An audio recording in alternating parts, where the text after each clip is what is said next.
What's going on, my fellow A-Plusers? Good morning, ladies and gentlemen. It is I, your host, Adam Perez, back once again for a brand new episode of A-Plus Morphinominal, your weekly stop for your Power Rangers, Super Sentai, and Kamen Rider news and reviews right here on our YouTube page. Thank you so much, ladies and gentlemen, for certainly joining me. Again, as always, it is I, your Morphinominal host, Adam Perez. We're back to go ahead and kick off this Saturday right with a brand new episode, ladies and gentlemen, a stacked episode today. Not only are we going to be getting into a Beast Morphers Season 2, episode number 11 breakdown, we're also going to be jumping into some Boom Studios comic book talk as we get into Mighty Morphin Power Rangers issue number 54 review. We've got some Dino Fury cast reveals that we're wrapping up from Hasbro, and possibly an episode count for a season of Dino Fury. We'll have to see, guys. We'll go ahead and dive into all of that for you guys today, plus your live viewer questions. So certainly, thank you, everybody, for certainly joining me this Saturday afternoon. Hopefully your Saturday went as well as mine. I mean, so far, it's been going pretty well. Got up this morning, went ahead and kind of got a little bit of a fresh cut today, so I can feel like a brand new man. I kind of feel like I'm looking like Carrot Top a little bit, or the guy from Simpsons going on over here, Krusty the Clown. I'm not quite sure, but I'm liking it. I'm really liking it. Wynn also had time to go ahead and get my oil changed today, which I was certainly needing. Also, fed my dog. Life is good. Life is good so far. So I hope you guys are having a great Saturday, and I hope the rest of your weekend goes well also, ladies and gentlemen. Before we even get into our topics, a couple things real quick. If you have a live viewer question that you certainly would like to have answered live on this particular show towards the end of this episode, feel free to go ahead and submit your live viewer questions into our email. Send them via email, aplusmorphinominal@gmail.com. Again, you can send your live viewer questions. Again, it could be in regards to any topics in regards to Tokusatsu, Ranger Nation, some news that you saw over the weekend that you want to further discuss. Go ahead and submit your live viewer questions to our email account at aplusmorphinominal@gmail.com. And of course, we'll go ahead and get your questions answered live on air towards the end of the show. And of course, I'll be inside the comments from time to time. So I'll definitely go ahead and try and pick up on what some of you guys are saying in regards to all the articles that we're going to be talking about today. Let's see who is actually joining us live today. Who's up in this live chat? We got Noah certainly coming through. What's up, Noah? Good to see you around these parts. We got Matthew certainly coming through. Scott, always good to see you. Thank you for stopping by today. We got Doomsday in the house as always. Shadow Nova Production certainly coming through today. Anita certainly making her presence known. Also, we got Johnny in the house. Get him a body bag, yeah. Good to see you, Johnny. Good to see you, man. Edward Sanchez Productions is up in here. Ram Jam coming through. We got Alec as well. Who else is joining us? Man, I love all the live viewers today, man. Thank you so much. JB says, what? Appreciate you coming through. Kwaku, I haven't seen you in a minute, man. Thank you very much for stopping by. Tony Robinson's in here as well. We got King Cody. I love the name, by the way.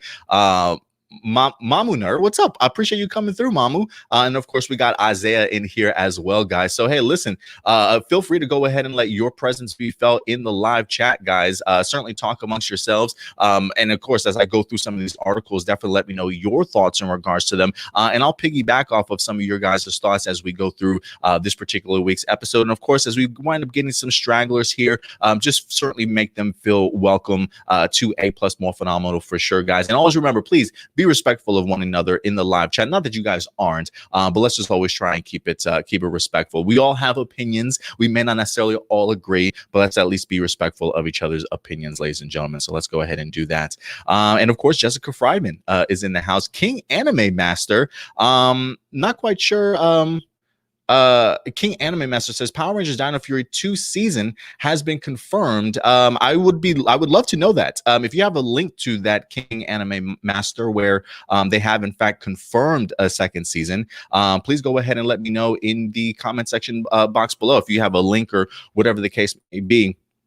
I'll try and pull up my Twitter account also to see if like any random news winds up popping up over here, because I haven't really seen anything in regards to a confirmation for that as of yet. But by the time we get to that particular topic today, because we will get to that topic, trust me, we'll go ahead and see if that certainly rings true. But guys, let's go ahead and kick off this week's episode, shall we? Let's go ahead and dive into it, because we got ourselves quite a few topics we're going to be getting into today. And of course, the first one up is going to be Power Rangers Beast Morphers Season 2, episode number 11, titled The Greater Good. Now, this is actually the second part of our Captain Chaku sort of crossover event that we're having here.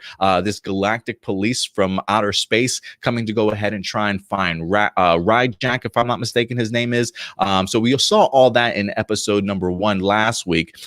This week, I gotta say, I really enjoyed this episode, probably even more than I did last week's episode. The fact that they truly gave Captain Chaku such a heartfelt storyline in here, I thought was a really smart decision. Probably some of the best writing that I feel like I've seen for maybe this second season, if you will, as far as like when it comes to character wise, right? Like some of the action worked out pretty well in here, I thought, for the most part, but I thought that the writing was handled pretty well. I thought that they focused on the characters pretty good also, really pulling at our heartstrings, to be honest with you. And I wasn't really expecting such a heartfelt episode when it comes to somebody like a Captain Chaku in here. So kudos to the writing team for being able to pull that off, because I've been impressed. You know, one of the things that I have talked about before is that when I watched the Super Sentai counterpart and Go Busters, the 2-episode arc of their Space Sheriff Gavin, which is adapted into this Captain Chaku, really wasn't that impressive to me. I remember watching it at least twice, and I just wasn't that impressed with it. So going into Beast Morphers, that was one of my gigantic question marks. Like, is that even a storyline that Beast Morphers is even going to tackle? You know, how are they going to utilize it if they certainly did? And kudos to them for doing a fantastic 2-parter, to be quite honest with you. I love the fact here that we get to see the commander, after all the great work that Captain Chaku has done, inviting him to become part of Grid Battle Force. I was not expecting sort of a I don't want to say a hand me out, but an invitation to kind of to join the Rangers, if you will, making his decision that after Ryjack is in fact stopped, that he's going to stick around. He's going to hang around Grid Battle Force and be part of the team here. And so while they are doing their best to kind of move him in, I do love the realization here for Nate as he kind of stumbles into Captain Chaku's new quarters, that Captain Chaku has a life outside of being part of the Galactic Police. You know, one of the questions that I had even going into this episode that I pondered last week was, you know, I'm curious if there's a face underneath that mask. Like, is he complete cyborg? Is he complete robot, right? Or is there an actual human being or an actual person underneath that? So for Nate to kind of discover that Captain Chaku has a daughter, and while he clearly wants to go back and go home, there is something that's kind of holding him back from doing so. You can clearly see that he misses his daughter greatly, but there's something that's certainly missing for Captain Chaku to return home. And I love the fact that Nate isn't afraid to ask those tough questions and really get to the bottom of it, because what he comes to find out is that, yeah, Chaku wants to come home, wants to see his daughter, but is clearly afraid of what his daughter might think or react to some of the changes that have certainly happened to him. And I love the reveal of showing that Captain Chaku is kind of half cyborg, if you will, or at least I should say like enhanced by cyborg enhancements, if you will. I believe he says that when he joined, in order to really be a successful police of the galaxy, they need to kind of give him some upgrades so he can really deal with some of the enemies that are definitely out there. And so it is one of those things where I feel like Captain Chaku had great intentions of joining the Galactic Police, but once he winds up joining, I don't necessarily know if he knew that cybernetic parts was maybe part of the deal, right? And so now that he has those enhancements, he's a little bit terrified to kind of go back to his daughter, and I can certainly understand that. But I also love the way that they kind of tied in Captain Chaku's story to Nate's, right? I mean, I feel like Nate has become such a strong character. Like, if there are any characters in this show in general that have really stood out to me, it's Ravi and it's Nate. At least like just the focus of where a lot of the writer's attention certainly is in building up these characters. After that probably would be somebody like either a Devin or a Roxy, to be honest with you. But I love what they've been able to do with Nate's character from really early on in season 1, establishing the fact that his parents were never really around, right? He never had sort of that family environment. He never had that brother. Thus why we have somebody like Steel. So to kind of connect the lack of parenting that Nate had and having Nate understand that, yeah, your daughter does want to see you regardless of what you look like. And to kind of see that from Captain Chaku's point of view, which is very much, I guess you can say, like Nate's family, working hard, right? Doing whatever it takes. As Chaku says, everything's for the greater good, right? You have to sacrifice the things that you love in order to protect everybody. And I think that's definitely what his greater good certainly is, the fact that he can't see his daughter anymore. But if it's going to save the galaxy, if it means protecting millions of other people, he's going to go ahead and do that. So I love just the point of views that we wind up getting from Chaku and Nate here to shine some light further on their relationships, on their parentage, if you will. And for me, I know that we're supposed to eventually, I think, get Nate's parents or other family members from Nate later on in this season. So I think this is a great sort of a door opening, if you will, to eventually, hopefully, get us to seeing Nate's family, because I really would like to kind of get to the bottom of it and see some kind of closure for Nate in his family, considering just how it was brought up in here. So again, I thought the writing was just really well handled in here. I mean, with the exception of the plant from Little Shop of Horror being in this movie, trying to eat people and stuff. I mean, outside of that, I thought everything was really well handled in here, from the action to seeing Ryan Jack kind of fall, seeing how Evox really kind of took advantage of him. And Evox is personally even still struggling with getting a Mayor Daniels sort of human DNA out of him, if you will, right? Like, he's still dealing with the ramifications of not having Mayor Daniels a part of him anymore. Clearly having to use as much Morphex as he can to certainly stay alive, because his body is still trying to fight off the remnants of the human DNA, which clearly made him weaker at the end of the day. So great stuff here. Great stuff. I mean, I will say this, a quick honorable mention. There were some interesting Steel moments here. I feel like the idea of Steel becoming human is still being thrown around a little bit. I don't know if that's something that they're truly teasing towards, but I feel like Steel continues to latch on to things that make you feel human or make you become sort of more human. Like the fact that Nate has been working even more on the same technology that transformed him into Beast Morphers, to utilize that to give Chaku that ability to remove his enhancements, allow him to become sort of human once again. I think one is a brilliant move. Two, I didn't even know that Nate's device, if you will, his technology he created, can even do something like that. I just thought overall the story that they handled for Chaku, I thought was brilliant. Seeing Nate giving him sort of a way out, right? Now that Ryjack was destroyed, I know you want to become a part of Grid Battle Forces, certainly help us out. But if we gave you that opportunity to be human again, would you certainly take it? And I love the fact that he certainly takes it, thanks Nate, and winds up leaving to go ahead and finally see his daughter. So I feel like some big things wind up happening in this episode that certainly could lead to things further down the line, whether it be Nate's family, whether it be the fate of Steel, like what's going to happen with Steel. Is he going to become fully fledged human? I don't really know, right? But who's to say that Nate can't use that same technology to finally transform Steel into a fully human person? You know what I mean? I think I do think that device and what he's been able to do with it is quite telling, and it'll be interesting to see if it winds up popping up for the remainder of the season in some capacity or another, to be honest with you. But I thought that was handled pretty well. I didn't mind the Ben and Betty stuff here this week. They certainly did make me laugh. I don't know why you would certainly keep the plant around, but hey, if they want to keep the plant around, that's certainly more than fine. The first thing that came to my mind though was certainly Little Shop of Horrors. To be honest with you. But other than that, I thought it was handled. Great storytelling, great pacing. I think this one was also directed by Simon Bennett as well. Great heartstring pulling. So yeah, I was thoroughly thoroughly pleased.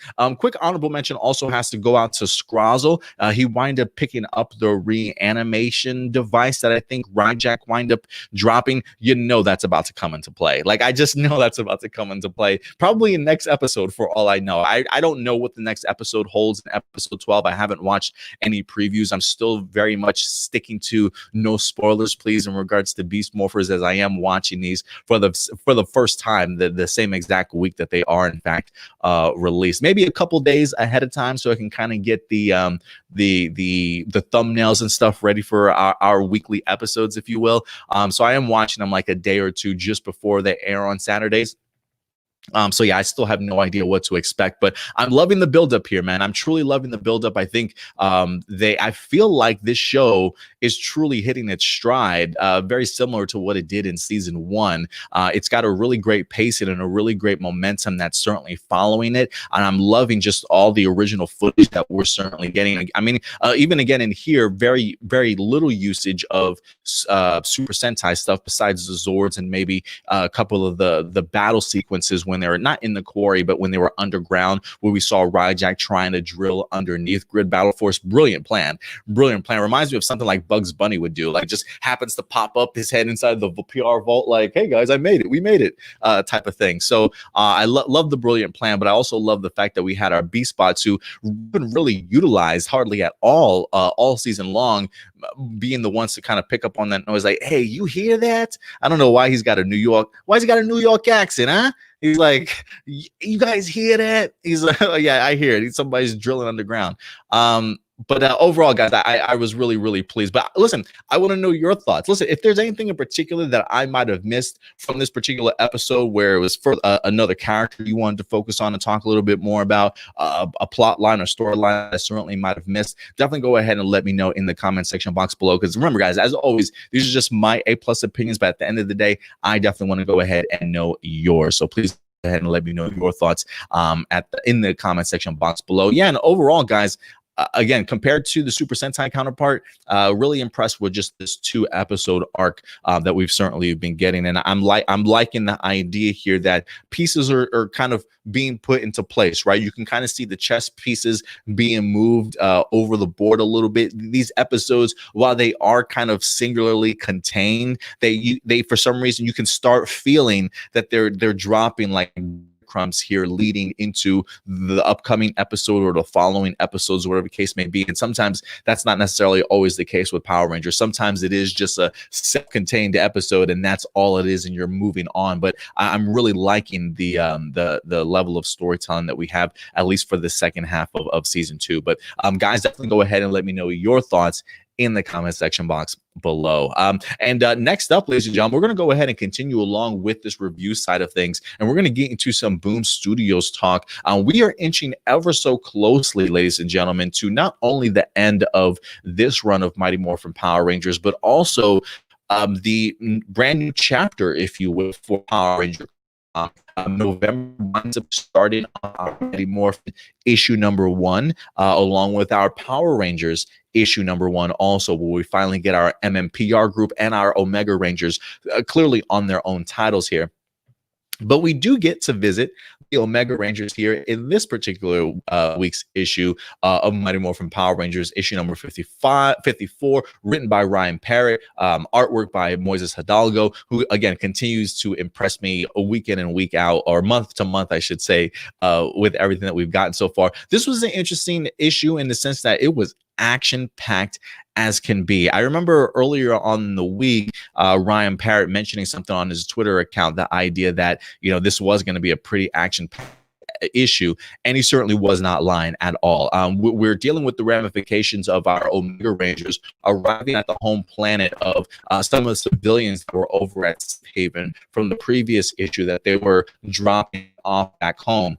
Unfortunately for our Omega Rangers here, when they wind up getting to the planet, it's been absolutely decimated, just completely in flames. Just everything is destroyed. 20 million people, I believe, was the number of the population, vanished, destroyed, if you will. So some pretty heartbreaking stuff, especially for the civilians of this planet that planned on returning home. So really heartbreaking stuff for them. And we get really the introduction here to a brand new villain by the name of Imperial, Empire, Imperial. If I'm mistaken, it's like Imperial. It's like Empire and Imperial all together. It's like Imperial. I'm just gonna call it Imperial, whatever the case may be.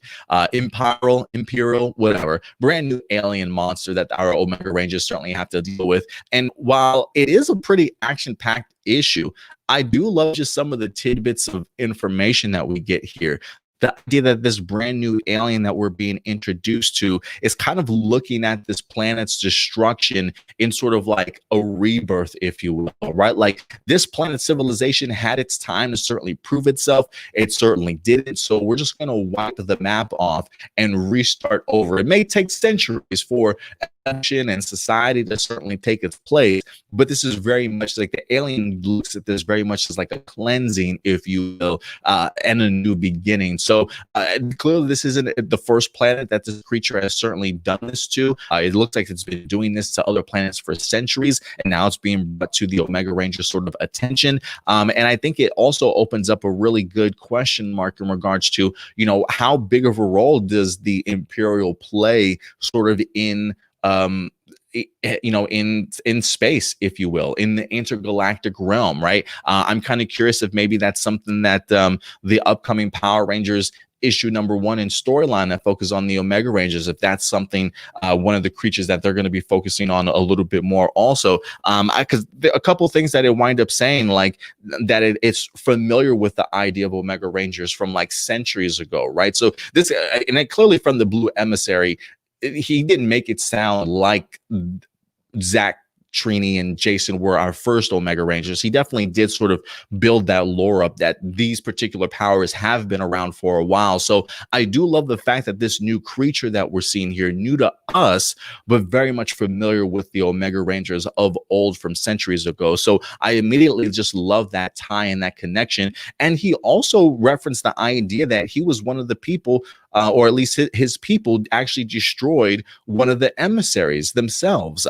Clearly not the blue emissary, so I'm assuming either the red or the yellow. I think he says we tore him like limb from limb, which is just a terrible way to go, especially for somebody like an emissary who is so extremely powerful, right? So to kind of see our Power Rangers now having a new formidable foe that they have to kind of go up against is going to be really fascinating to see how things wind up turning out for them, because at the end of this issue, we do see that it winds up escaping, although they wind up killing the monster that it winds up creating also. So our Omega Rangers clearly are headed back to Earth. They certainly want to have some words with Zordon to see if he maybe has some advice for them for this brand new Imperial and just space in general. So we'll see what winds up happening here.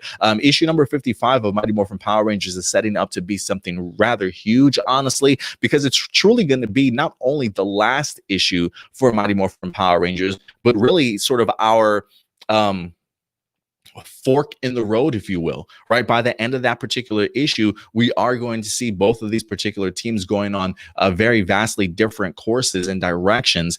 So I'm going to be fascinated to see just what the ramifications of issue number 55 are certainly going to be like for Power Rangers. But you know, nice little serving tray, if you will, here for Mighty Morphin Power Rangers issue number 54, getting us ready for issue number 55. That's pretty much what this felt like, was like a action-packed prelude, if you will, to certainly something bigger that's certainly coming down the pipe.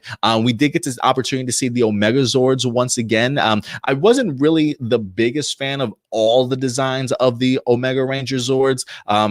For me, I think Trini is probably my favorite, and I love getting an opportunity to see Trini's Zord this week also combine with I believe their spaceship that they actually wind up having, which I think is brilliant. The idea that their Zords can really combine with any other particular Zords that are out there, I think is a brilliant idea for Ryan Parrott to give these Zords. But it looks like it can almost attach itself with any type of technology to form a brand new combination, if you will. I mean, the fact that it was able to even form some type of combo with the spaceship, I thought was rather impressive. So we'll see what happens. I would love to kind of see what else it winds up actually forming itself a part of, but I do think that is a really cool ability that the Omega Ranger Zords wind up having. But guys, listen, if you've had the opportunity to check out issue number 54 of Mighty Morphin Power Rangers, what did you guys certainly think? Again, I got a ton of action out of it, little tidbits of information, but again, it does feel very much sort of like a prelude, certainly what's to come in issue number 55. But I definitely want to go ahead and know your thoughts in the comment section box below, ladies and gentlemen. Let me get a sip of this water.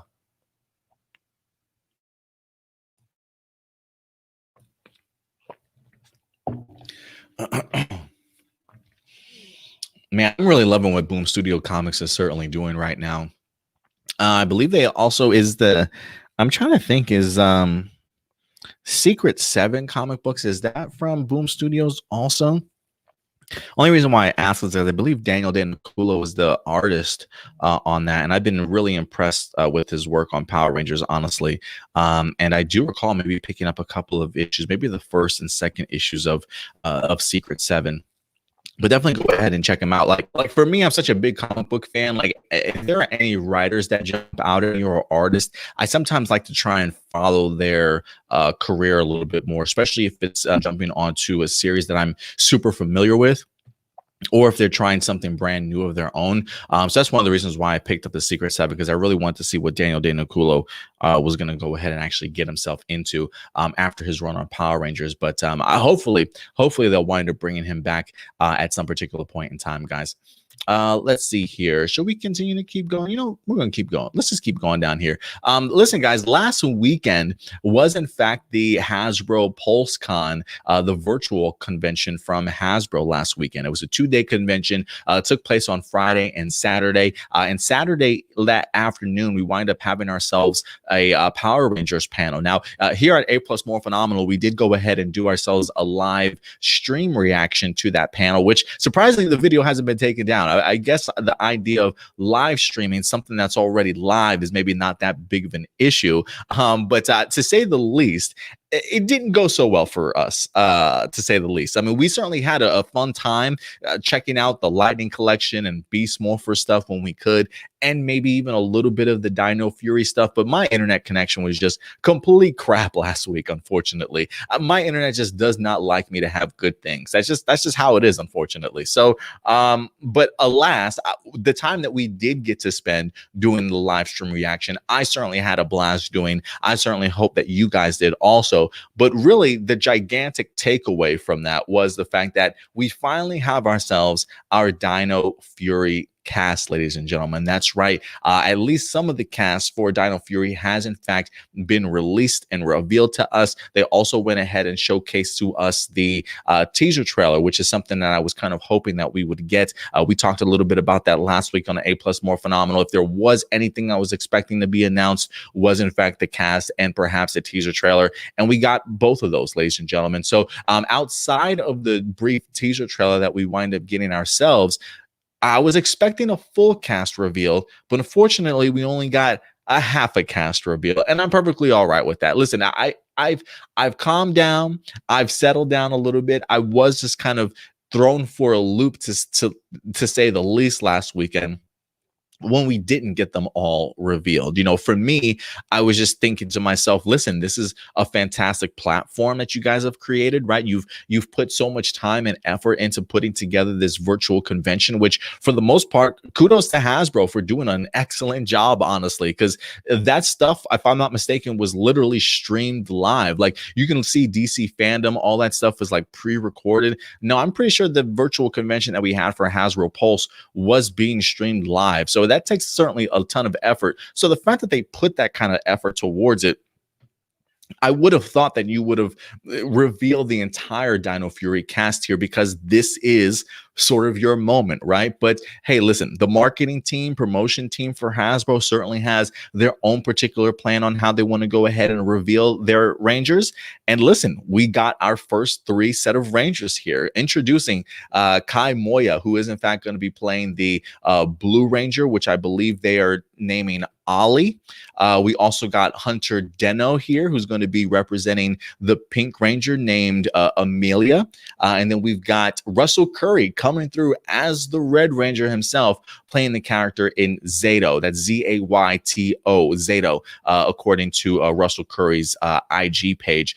First and foremost, man, they're loving the ideas of being Power Rangers. I can tell already from Hunter Deno's IG page.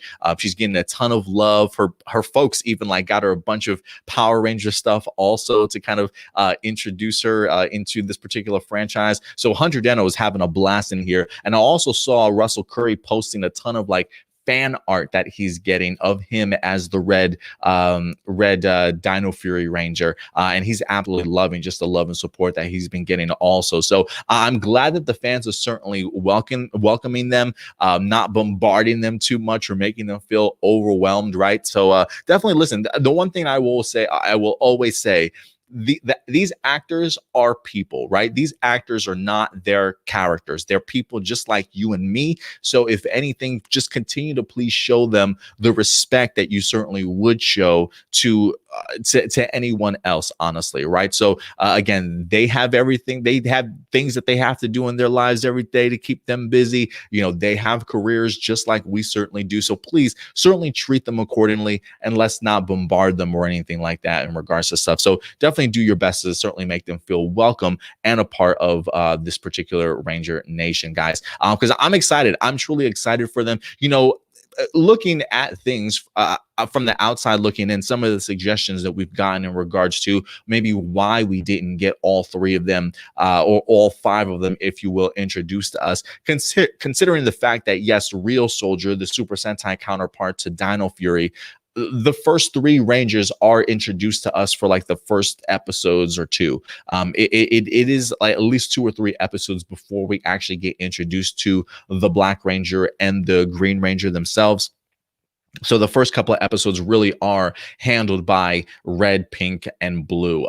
So I'm really thinking that maybe that's one of the reasons why they're kind of holding off on introducing us to the remainder of the cast, because maybe their introduction comes just a little bit later in the season. So maybe they're just not necessarily needed as of right now. For me, this definitely makes me feel as though there are going to be some elements to Real Soldier that they certainly may be bringing over if we're already focusing on the idea of maybe introducing just 3 of them first and then the others later. Again, that's not confirmed, but the way that they're revealing these actors to us makes me kind of lean towards that way. So I'm thinking that that's how we're probably going to start off this series, maybe starting off with 3 Rangers and then eventually getting the other 2. This also kind of makes me keep my fingers crossed that maybe the idea of the mentors will certainly kind of come into play, right? I mean, if you guys recall, an Illuminati article talked about the concept about maybe original Rangers possibly returning. They didn't necessarily say in what capacity, but one of the things we've been speculating is maybe as a role, as a mentor for some of these particular kids or whatever the case may be. We'll see. Again, that's just all speculation. But I am kind of hoping that if we are taking this aspect of Real Soldier of maybe introducing 3 Rangers early and then the other 2 similar to Real Soldier, maybe they'll take on the idea of mentors also. So keeping my fingers crossed. A guy can hope, right? A guy can hope and pray. So I'm keeping my fingers crossed that that's exactly what we'll wind up getting here. You know, just seeing the teaser trailer for me was great. I know people complain about it being a ton of stock footage and stuff, but listen, I mean, what do you expect them to do, right? I mean, they haven't started filming yet. I mean, if anything, they'll probably start filming this month, but this is how it is every time we wind up getting a teaser trailer. It's all stock footage and reusable footage from the internet. So whether it be past, you know, Super Sentai footage or whatever the case may be, that's usually what a teaser trailer for Power Rangers tends to be until they can actually get some filming under their belt. But to say the least, I thought some of the stock footage they utilized went really well with what they were trying to present to me, honestly, and it definitely wind up getting me pumped to certainly see what we're definitely going to to be getting. So I'm hoping that they're upping the production value just a little bit, maybe adding a couple more $1 million. Like it's another $2 million for you guys to certainly enjoy for Dino Fury, because I really do think that Hasbro is certainly going to do their best and pull the trigger when it comes to Dino Fury and truly show us what they have now that this is going to be sort of their first Power Ranger series under their belt. You know, nothing that they've inherited, but truly their particular first Hasbro Power Rangers series. So it should be interesting to see how it winds up coming along. But regardless, I'm glad that the cast so far is holding up. You know, for haters of the Illuminati that are like, oh, they're always fake news. Oh, they're trying to, you know, cause trouble in the fandom and things like that. Listen, you know, they were the first people that I recall mentioning the idea that, hey, this in fact could be the cast, and we've got 3 of the 5 that they've speculated on so far. So we'll see what winds up happening, ladies and gentlemen. But so far, so good. I will say this though, you know, one of the questions that I had was, I was kind of scratching my head because of the fact that if you guys recall, last week, I feel like Ranger Nation was doing their best, like sleuthing. They had their like microscope, doing their best Sherlock Holmes impression and doing their detective work, and trying to find out whether or not these cast members had actually already arrived in New Zealand for their filming. So the fact that Chance Perez, who we're kind of speculating to be the Black Ranger at this point in time, I believe he was in a hotel room. People all over the place were like, oh, that hotel room, see that peephole on that door? That's that hotel in New Zealand. I'm like, how do these people even know this? Like looking at the escape like fire plan and stuff on the door, like what? Like I wouldn't even notice things like, see the shingles on that door, see those curtains? Yeah, see those curtains over that window? That's the New Zealand hotel that people stay in. I'm like, what are y'all, how do you guys see this stuff? Regardless, people were all over the place were saying that Chance Perez was in New Zealand at the time, because I think they matched it up with like Hunter Deno's a hotel room or whatever the case may be. So it feels like a Chance Perez is probably in New Zealand, right? So earlier today, I actually went on my IG page, and one of the first things that popped up as a new post for me was Alexandra Nunez. She popped up as one of her first posts, and her photo that she winds up putting up there, because you know they wind up actually like it'll tell you where you're located at, right, or where you're taking the picture from. This one here says, I don't know if it'll show you guys or not. Dang it, it won't say. It won't show up, but it says San Francisco, California, and I believe this says 17 hours ago. San Francisco. Who knows? This could be just a memory. You know what I'm saying? Like an older photo that she wound up uploading and actually attached the location of where she was at. But this says San Francisco, California. So it does make me wonder, is Alexandra Nunez in New Zealand? Has she been sort of switched out for somebody else? Is she not going to New Zealand? What's the case here, right? Because if Chance is in New Zealand and they didn't reveal him, shouldn't Alexandra Nunez be in New Zealand also at this point in time? So the fact that she's in San Francisco, California does make me scratch my head, guys, because there was a ton of speculation. Like, why didn't they introduce us to the Black and Green Ranger? Like, is something going on behind the scenes that we don't know about? And one of the big question marks I had was like, is Alexandra Nunez going to make the cut here? And that's really the only connection that I'm making, is because of the fact that we saw Chance Perez in New Zealand, yet we haven't seen Alexandra Nunez in New Zealand. And according to her IG post that she just posted up, it says San Francisco, California. So I'm wondering if this is a Chance Simpson situation from Ninja Steel before, was it Nico wind up taking over? I have no idea. I really have no idea, but the plot thickens, as they say. So we'll see if we actually get this full cast introduced to us, or at what particular point in time will they get introduced to us. We'll definitely have to go and see. Do you still think we're getting Chance and Alexandra as the Black and Green Ranger? Definitely go ahead and let me know your thoughts in the live section, in the live chat or the comment section box below after this particular story. or after this particular episode.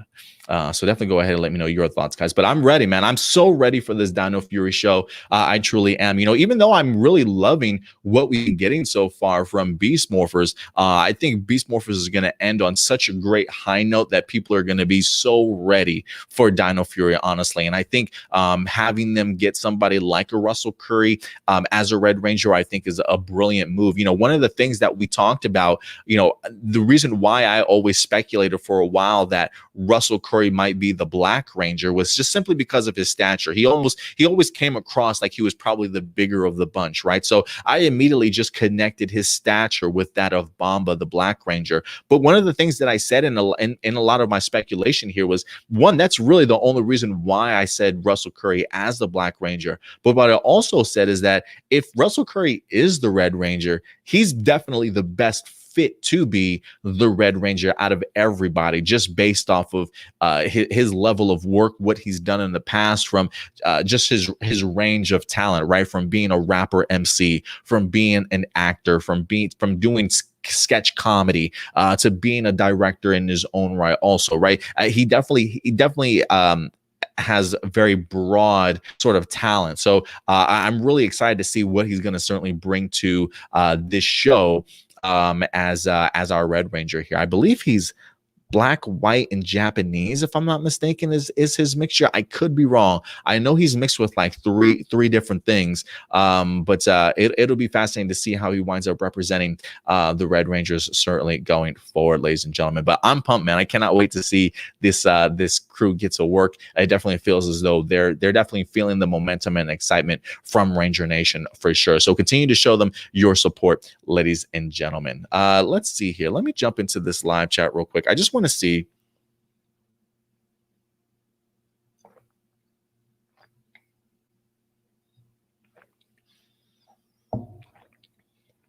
I just want to see something real quick, because I know somebody mentioned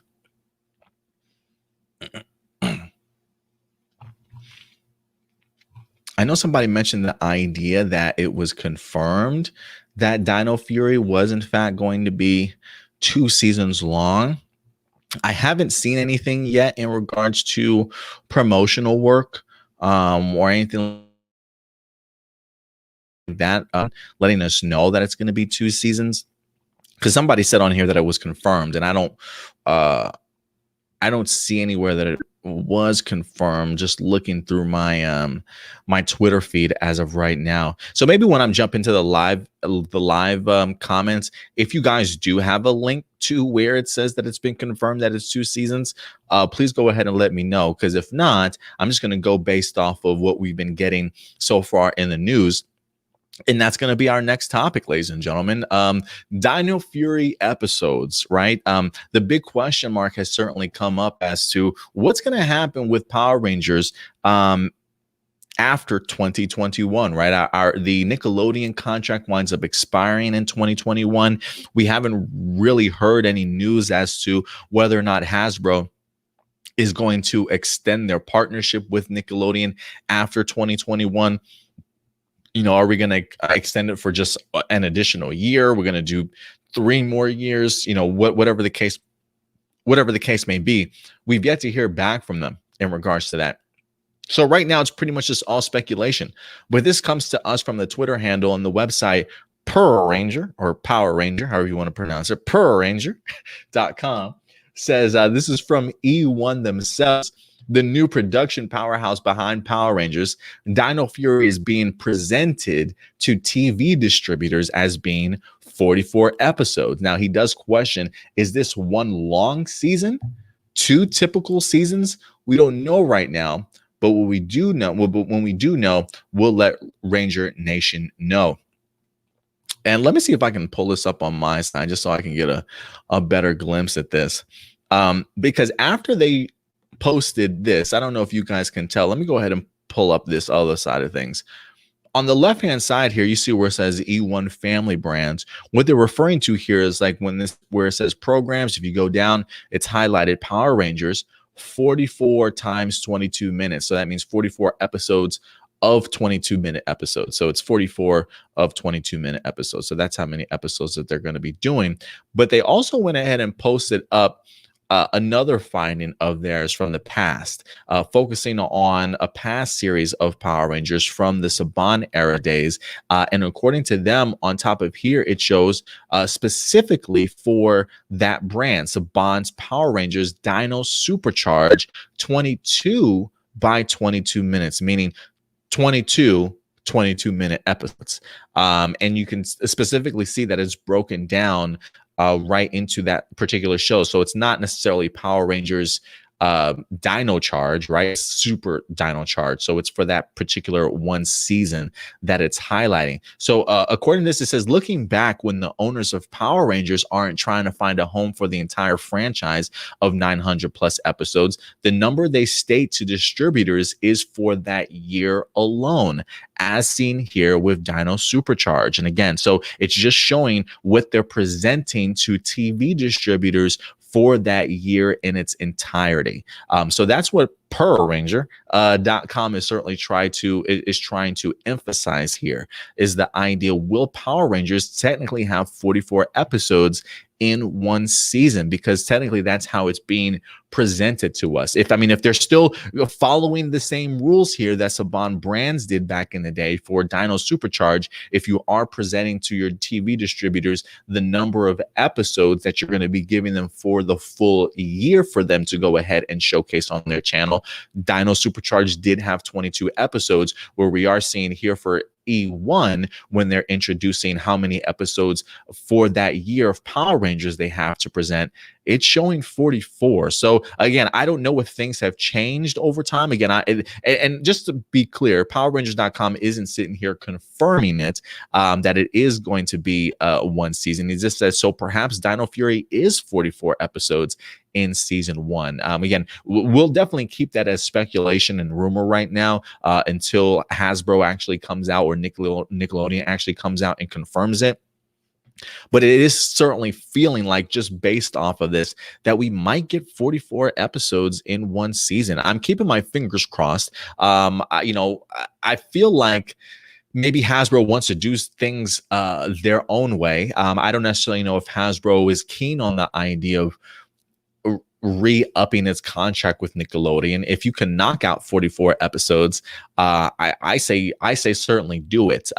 Do I think we'll probably get ourselves a hiatus in the middle? Probably. Maybe not as long. Like, I feel like you can easily do 44 episodes in a year if they wanted to. I mean, goodness, how many episodes in a year does Super Sentai knock out, right? They do like 48, if I'm not mistaken. So you could still have yourself do a whole entire season of Power Rangers straight through the entire year if you wanted to, with minimal breaks, but we'll have to see how things turn out. But I like the idea of a 44 episode season.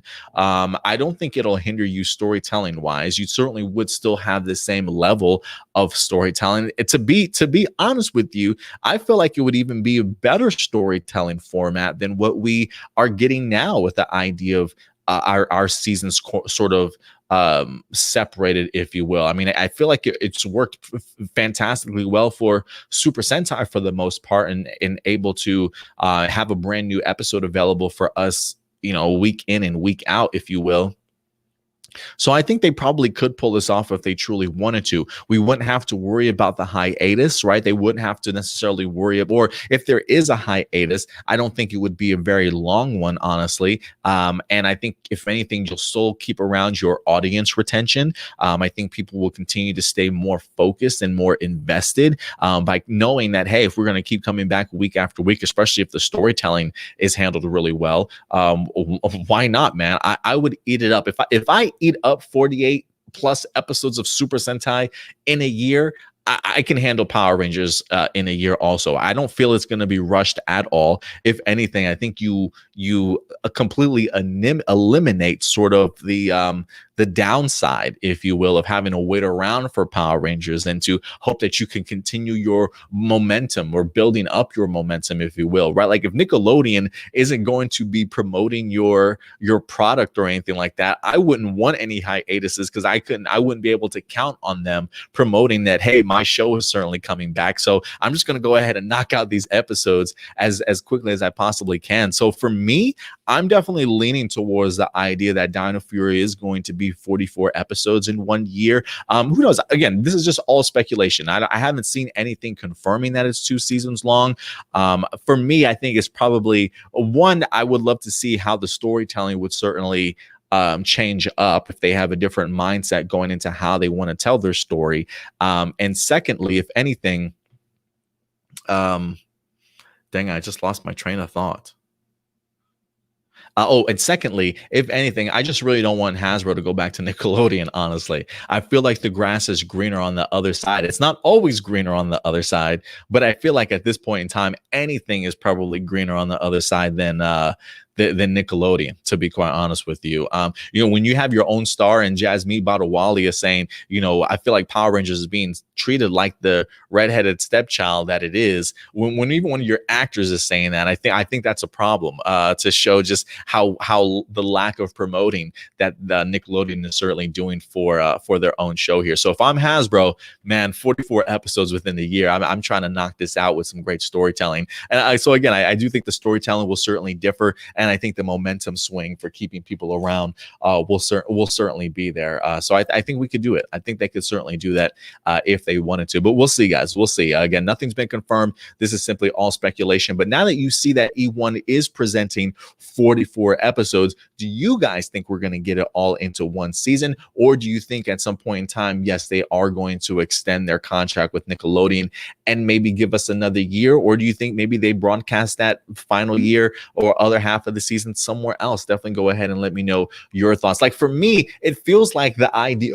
of doing that is so much more work than just knocking out all these episodes in one season, right? Like the idea of having to extend the contract, the idea of having to find a new home for Power Rangers, like that feels like that's just so much more work to do than the idea of like, look, we got this contract. How many more years? 1 year? Can we knock out 44? We can. All right, boom, let's do it. Let's just begin filming in October and just keep going straight through, right? Because listen, our cast winds up finishing filming their whole entire seasons rather early. Like they film the entire program of Power Rangers, if I'm not mistaken. I don't believe that there's like a, hey, you finished season 1 sort of thing, let's take a 2-month hiatus and then come back to filming. I don't necessarily think that that's how that works for Power Rangers cast members. I think they probably film the whole thing for the most part, and then they just wait over the next 2 years for their show to certainly be aired. So I think if you have that time and you can knock out those episodes, why not go ahead and air them if they're ready to go ahead and be broadcast in the first place? So we'll see what happens, guys. But again, those are just my A+ opinions. But at the end of the day, I definitely want to go ahead and know yours. So please let me know your thoughts in the live chat or the comment section box below. Man, the idea of 44 episodes just really gets me hyped. Like you guys really have no idea. I think the momentum and the storytelling, it could just be so much better, especially if this season is going well, knowing that you can come back week after week after week and expect a brand new episode with just minimal interruptions. Man, give it to me. This feels very like old school, like old school Saban, if you will, and how they, you come home from school and there'd be a brand new episode on.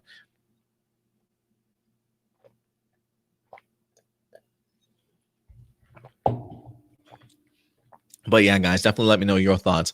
And again, if it has been confirmed that it is just 2 seasons, again, somebody put a link in the live chat if you can, so I can go ahead and check it out for myself. And listen, if they decided to go 2 seasons, hey, it is what it is. I'll live with it, right? Like I've lived with Power Rangers being 2 seasons for years now, so it certainly wouldn't be anything new. But a part of me would hope that Hasbro would want to do things on their own, to do something new. You know what I mean? So we'll see if that winds up happening.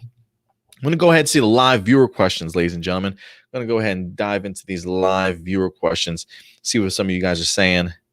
Let's see here. Let me go over to Facebook because I know Johnny likes to leave his questions over there. So let's see here. He says, hey, Adam, I have 3 questions. He says, one, I hope with 44 episodes for only one season, there will be no more hiatus. What do you think, Adam? Well, 44 episodes, 52 weeks in a year. We usually stop. We usually begin when? We usually begin what? End of February, beginning of March. So we're already looking at cutting out like 8 to 10 weeks. So yeah, I mean, maybe we get really minimal episodes, like really minimal hiatus. If not, I feel like that could just be done like just straight through if they honestly wanted to. 44 weeks of Power Rangers. Man, wouldn't that be crazy if they changed up just the format for this season? If they did it like twice or 3 times a week, that would be trippy as hell. So yeah, I'm expecting either no hiatus and they go straight through, or we do get ourselves maybe like a week hiatus in between from time to time. Like that's how, like, I feel like that's what Super Sentai does. Like they literally air all year round, with the exception of maybe like 2 or 3 weeks out of the year where they are on a hiatus or something winds up changing. You know what I mean? So yeah, it's possible. It's possible, Johnny. We'll see what happens.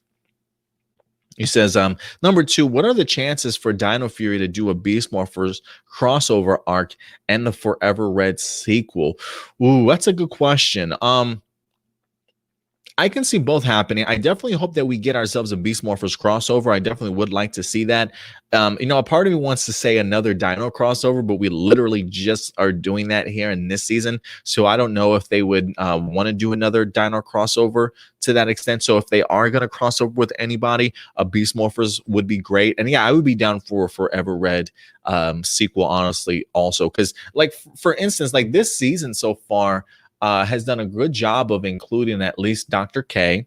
So we had a little bit of a RPM sort of reference here so far. We're going to have ourselves a Dino crossover. So that's already kind of like 2 events, if you will. I feel like Dino Fury on 44 episodes certainly could be big enough for 2 events like that, whether they be a 2-parter or a 3-parter. I think something like that certainly could happen. But we'll see what we'll see what they wind up planning for. The one thing I do love about Real Soldier is that, it's such a huge lack of story that Power Rangers really can sort of come in and do something of its own if they wanted to. And reminds me a little bit about Ninja Steel, though, right? Like I looked at Ninja as in, oh yeah, Power Rangers got this one. They're gonna knock this out of the park. Anything is better than Ninja at this point, right? They can utilize their own creative storytelling if they wanted to. And unfortunately, I wind up getting Ninja Steel. So never say never these days. So as much as I think that this is an alley-oop for Hasbro, we got to still see what the storyline certainly holds for us. So I do hope that we do get ourselves a Beast Morphers crossover. Forever Red sequel might be a little bit of a stretch, but maybe, Johnny, maybe. Again, I'm not counting anything out. 2020 has been a year for me that's been so unexpected, whether it be just in our everyday lives, whether it be in TV or movie news, that I so many huge announcements I never thought or would expect to see happening. And it wouldn't surprise me if we did get a Forever Red sequel. I don't know. I don't have any insider information, but it would not surprise me, Johnny. I'm not counting on it, but it wouldn't surprise me. You say, last question says, do you think the mentors for Dino Fury will be the Morphimasters, or will it be past Rangers like Billy, Jason, Billy, Tyler, Jason, to the actor who plays Chase the Black Dino Ranger? Possibility. I'm completely cool even for the mentors. Like, I love the idea of Brennan returning as Tyler. I feel like he wants to continue to be involved really closely with Power Rangers. They've utilized him and bringing him back for crossovers and things like that. So why not? I don't necessarily know if it's going to be the Morphing Masters. If I had to put my money on anything, I would say past Rangers. So yeah, give me some past Rangers. Billy sounds like a great one. Tyler seems like a great one. A returning Jason seems like a great one. I would be open to any past Rangers being mentors, honestly, but Billy would be like my number. If I had to pick as far as like a returning character, Billy would probably be my fan favorite going into it as far as possible masters. But thank you, Johnny, for all your questions, man. I truly do appreciate that. And then let me go over to our email account here. See what some of you guys are saying. We got a couple questions. We got AJ certainly coming through with his question. He says, for Power Rangers Dino Fury, what storyline or plot would you like to see that we have not seen before or had in recent years? Ooh, interesting. You know what? I really want some family dilemmas here. I want some family drama here. I really want like the ramifications of what's going on at home with somebody to really play a role for their characters. You know, Beast Morphers did a really great job of including parents and showcasing them as being active in their kids' lives, which I feel like we haven't really seen too much of, right? We've been asking for years, like, where are these people's parents at half this time? Like, I really would like to see their family drama kind of trickle into their superhero work or their school work or their job work or whatever the case may be. I really would like to see elements of their home life included a little bit more than what we've kind of gotten in the past. So because I don't feel like they've really tapped into that too much. Like I've really loved seeing like the relationships of like Zoe and her mom, you know, the news reporter and things like that. But you know, like for me, let's get some settings of them going home, you know, being in their own house or their own bedroom, or you know, talking to their family. Like I really would like to see that aspect of things. Who knows? Maybe one of our Rangers aren't in the best situation at home, right? Like maybe their dad's a deadbeat, and it's something that they have to kind of deal with on an everyday basis, and struggling of tackling that with being a Power Rangers, right? Like that type of stuff. Like dive into it, guys. Dive into it. I want to see everyday people being represented here, because not everybody has the best at home life, you know what I'm saying? So I think that would be really interesting. I'm sure there are other things, but as far as like just going off of the top of my head to answer your question, probably more family drama, if you will, for some of our Rangers, continuing to introduce their relatives, you know, whether it be their family, their siblings, and then any struggles that they certainly might be having. Just, you know, get more real world. Why not? I think you could still have a fantastic balance of honestly, you can still have a fantastic balance of Power Ranger action and your lessons with adding a little bit of family drama to it also. So we'll see what happens with Dino Fury, but something along those lines would be great. You also say, what did you think of Gavin in Beast Morphers now compared to Go Busters that you have watched his second episode arc? Does he remind you of Phantom Ranger in any way? For me, he really did when he first came on last week's episode. When it comes to Phantom Ranger, I can see the connection that you're making there. I don't know if storyline arc, if it matches up to completely remind me of Phantom Ranger, but the fact that you reference, especially like the idea of last week's episode and how he first came on, I can kind of see that. I can kind of see that the idea of at least being a gigantic mystery, trying to figure out who this person is, right? Understanding like what this person's motives is, definitely has that Phantom Ranger vibe. But I feel like storyline wise, they definitely do go on their particular arcs. But yeah, like for me, I love this iteration of Space Sheriff Gavin more than I did the actual Space Sheriff Gavin himself. I can't remember the actor that wound up playing. I'm sorry, guys. I know I do this a lot. I promise I'm not picking my nose. It's my mustache. My mustache sometimes tickles the bottom of my nose, so I'm always trying to get it out of the way. But I don't remember the actor that plays Captain Chaku in here, but I thought he did a really great job, honestly. I really do think so. It didn't feel like his voice didn't seem too over the top for me when it came to, because, you know, like Steel's voice seems like it's a little too over the top. Like there is a comedic aspect behind his voice actor, I feel like. Whereas Captain Chaku here, not so much. There is definitely a sentimental side to him that I really am glad that they showcased. Who was the writer for this episode? I just remember for some reason, every time I look at the screen, the director winds up coming up, but I always miss who the writer certainly is in here. And I will say this also about the Beast Morphers episode. I continue to love when the the opening credits roll like once you're into the episode. Like it didn't come on till like 7 minutes into the episode. Like they all the way up until like the Ryjack and Power Ranger battle when he's like doing his evil laugh, ha ha ha ha, and then all of a sudden the credits come in. I'm like, man, they let us go 5-7 minutes into this episode of build up and then wind up dropping the opening credits. When they do that and it's utilized well, it gets me hyped for the remainder of the episode because I'm like, this is how they're gonna kick off the episode. Okay, Power Rangers, I see you, I'm watching. So I do love when they do that. But yeah, to answer your question, AJ, I was really big fan of this iteration of Gavin. So Captain Chaku is definitely one for me.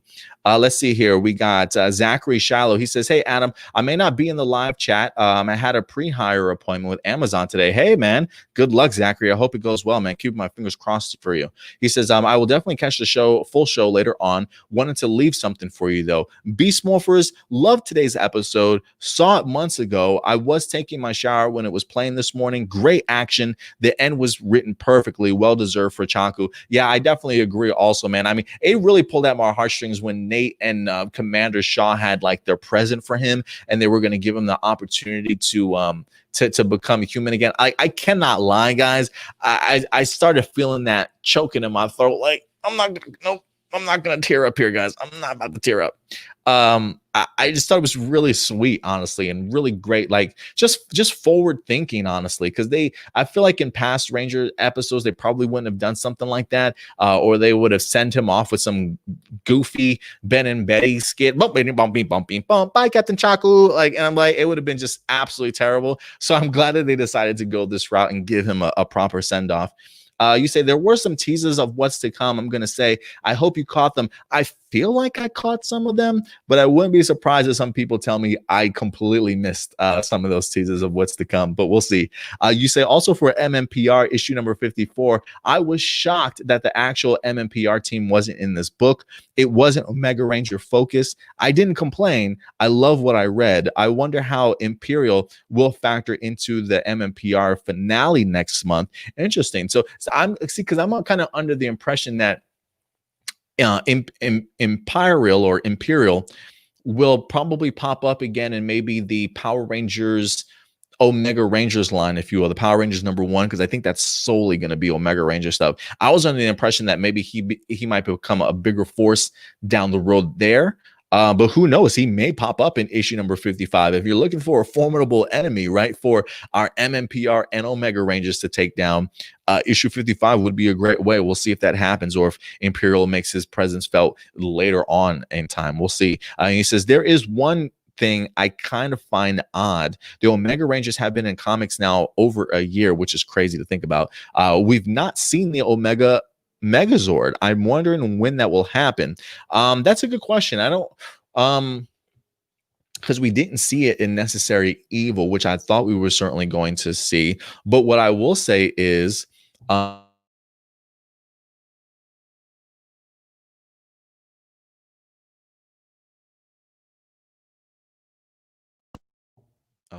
cool. I thought it said I unplugged my mic. I was looking at it like I don't think I unplugged it, but I did hit it. So hopefully you guys can hear me okay. If you guys can't hear me, tell me in the live chat. But the one thing I love about the Omega Ranger Zords, even though you're right, what we haven't necessarily seen, um, while we necessarily haven't seen them do a Megazord before, their ability allows them to be able to combine with anybody. So we saw that perfectly in Necessary Evil, where we saw Jason's Omega Red Zord combined with Tommy's White Tiger Zord, if I'm not mistaken. So that's their ability. I don't necessarily know if it'll end up being an ability that, like, the fact that they can attach to anything else makes me think there's gotta be a Megazord mode. You know what I mean? I feel like there's gotta be a Megazord mode. But I'm actually having a hell of a fun time getting the opportunity to see how it combines with everything else right now. So I'm okay waiting. I'm okay waiting.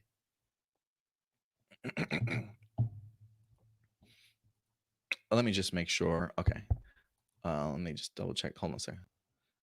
All right, I did change over the mic a little bit, so hopefully this is a little bit better. Hopefully this is a little bit better. So we'll see. Thank you guys for letting me know what was going on there. And then you last thing you say, plus the Pulse Con Dino Fury reveal. I thought it was cool. I was waiting on black and green. Feels like we may get Real Soldier possibly done better. Yeah, at this rate, Zachary. The fact that they are introducing us really to our core three before the other two wind up get introduced definitely does make me feel like they're maybe following that to some extent, if you will. So we'll see how much of Real Soldier they actually do adapt and bring over. I'm still really waiting for a nice a focused plot summary or synopsis about this season, honestly. And then our next question, let me see who else emailed us. Cody, what's up, Cody? Appreciate you coming through with the question today. He says, do you believe Hasbro should bring Power Rangers to Netflix? I personally do, Cody. I've got a couple options here for Power Rangers and Hasbro in regards to where they should move. One of the things, one concerning the fact that Netflix already has a huge line of Power Ranger shows licensed out to Netflix. For me, it would almost make natural sense, just like a natural progression, to move over to Netflix for a Netflix original series or whatever the case may be. They do have the ability to license out their stuff if they certainly want to. So it's certainly something that I would be open to if they wanted to go ahead and do it. I've seen some really great um I've seen some great original series from Netflix, right? Sometimes their movies can be kind of hit or miss, but I feel like for the most part, when it comes to television series, Netflix has done a really good job. So if Hasbro can license it off to somebody like Netflix, I would be completely on board with that. I would also be okay with the idea if they wanted to keep it around for themselves. One of the articles that we talked about a while back when we talked about that potential Hasbro and Toei split was that I believe, what article were we reading? I think it was from Business Insider that was talking about Hasbro's purchase of Entertainment One. I think they spent like $4 billion to acquire Entertainment One. One of the things they talked about in the article was that Hasbro now has so much content that if they wanted to, they technically could create their own streaming service. Like for me, the notion of bro revealing a streaming service and then all of a sudden being like, and on launching day, guys, we have ourselves an original Power Rangers series. Sign me up, Hasbro. I'll pay for that. I've even heard references that maybe Paramount might be doing their own streaming service also, like Paramount Plus, if I'm not mistaken. I don't know. That's what I heard. So who knows? Maybe that's another place that Hasbro can certainly go ahead and license their stuff out to. But for me, at least, my first go-to would be Netflix, just because of solely just the reach, the outreach that Netflix certainly has, considering that it truly is sort of an international sort of streaming service that's broadcast all around the world. I think it would be a really great landing part for them. Now, Netflix doesn't necessarily do the best when it comes to marketing or promoting their stuff either. Honestly, I feel better about it than I would with Nickelodeon, but still certainly not the best. But considering just how popular Netflix is, yeah, why not, man? Why not? So yeah, Cody, if anything, that would be my first choice, but I would be open to other things as long as it's certainly not Nickelodeon. Please don't go back to Nickelodeon. I pray to God it doesn't. So thank you for that, Cody. I appreciate you coming through with your question also. All right. I think if anything, guys, I'm probably going to go ahead and jump back into the live chat. I think we actually even got a new subscriber today. Drex, what's up, Drex? Thanks for subscribing to the channel, man. Always a pleasure having our community continue to grow here, guys. So with that out of the way, let me jump into this live chat and see what some of you guys are saying. We'll just wrap up we'll just wrap up this episode with a bunch of discussion topics from you guys. Let's see here. Oops, give me 1 second here. Okay, there we go. All right. I hate that this cuts off some of the comments, to be quite honest with you. Um,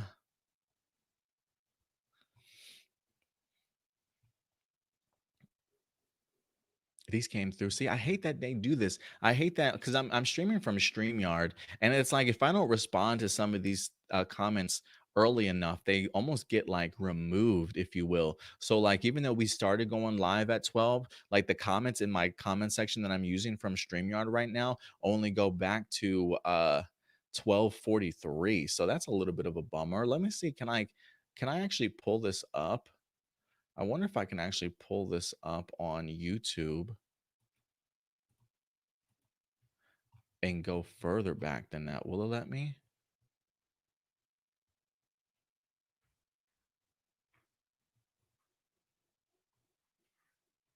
Huh. Okay, well we'll see. I don't think do I have a timestamp on this? All right. Maybe I'll catch up to some of this stuff here. So Blossom, let's see. We'll start off with Blossom saying, "I'm still worried about how Power Rangers will turn out without Toei." We'll see, man. We'll see if it's still out there.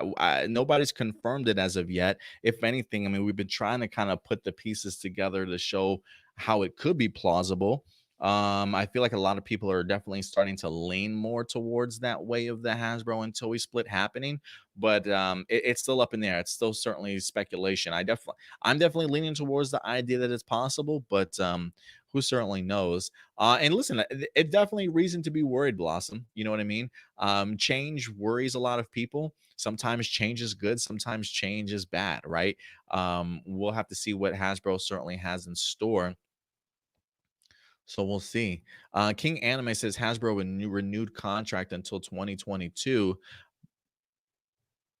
But you see, you can't say that because then you just followed up. It's just a rumor. So you can't say they Hasbro renewed contract until 2022 when they haven't yet, right? Like especially if you're saying that it's rumor, technically it's not happened, right? So be careful at how you certainly word things, King Anime, going forward. Hey, just talking about this, right? Johnny Murrow says maybe Dino Fury will go to Netflix. I mean, possible. If they did split it up into two seasons, maybe the easier of the two would be like, hey, season one aired on Netflix, or season one ended, was on Nickelodeon. Now season one is on Netflix, and now season two is going to be dropping on Netflix the following season. I don't think that's out of the line of question, Johnny. I think that is a possibility also.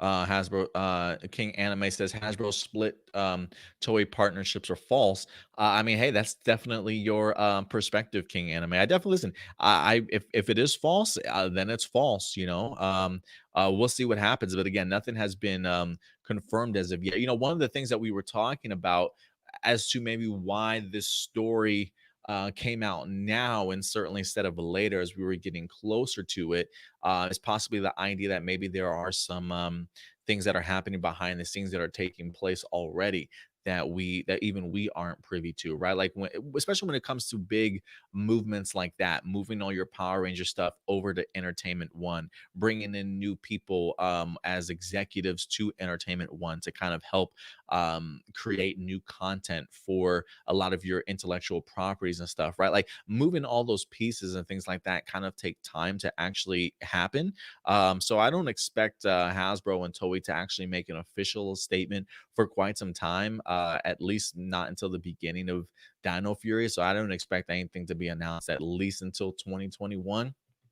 um we'll see, King Anime. I know quite a few people are certainly saying that it's false. The only things that make me lend to believe that it is true is the fact that one, Hasbro spent $522 million on a company that I don't necessarily know they want to spend that kind of money just to share it with somebody else that is unfortunately going to hold them back from pushing Power Rangers into a different stratosphere that it's really never been in before.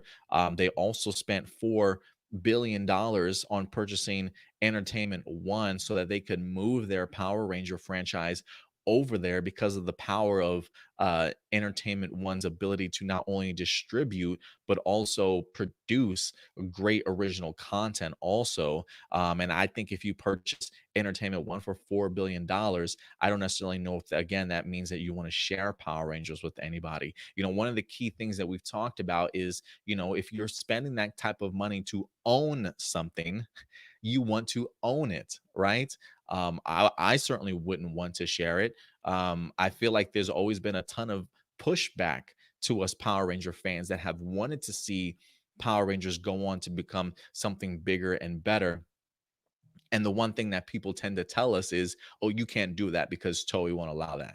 Or you can't do that because Super Sentai's got to do that first. Or you can't do that because of the toy sales with Bandai and the connection to Toei. Like, there's like the idea of Toei being a partnership feels like it has hindered them from being able to do things that they truly might want to do. So I can see the idea of why this certainly would be true or would be the case. But again, nobody has unfortunately confirmed it to us. But I just feel like just some of the stories, if we start trying to connect some of the pieces of some of the stories that have been trickling down for the past couple of years here, at least since 2019 or whenever Power Rangers was purchased by Hasbro in 2018, maybe early 2019, I can't remember, that this is what they had plans. When they purchased the brand, they said, we have huge plans for Power Rangers, right? We're about to tap into, like, what you see is just the tip of the iceberg. We're about to explore its fullest potential, and I don't think its fullest potential is tied to Toei, unfortunately. But again, that's just me. I know some people hate when I say that, right? But I'm just being honest. I'm just being honest. They might have other plans. So we'll see what happens though. We'll see what happens, King. We'll see what happens. Again, I'm certainly not saying that I'm right at any stretch of imagination. I'm just simply stating I can see the pieces that would make that true. You know what I mean? Doomsday, what's up, Doomsday? Since Power Rangers contract with the Nickelodeon expires 2021, it would make more sense to do one season and 44 episodes instead of two seasons and 22 episodes. I like the 44 episodes in one season. If they can pull it off, please do it. Because I love devouring Super Sentai each and every week. So if I have Power Rangers available to me in that same format, count me in. Count me in. King Anime says, please Hasbro renewed contract up to 2022. That definitely would give them enough time to certainly continue to work with Nickelodeon if they wanted to.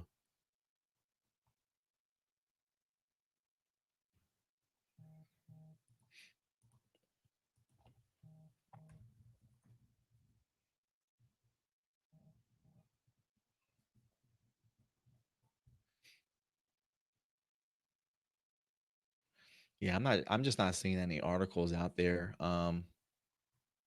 about renewing with yeah,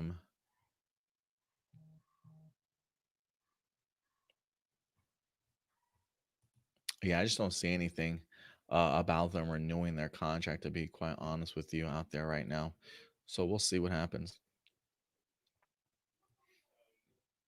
Mm-mm-mm.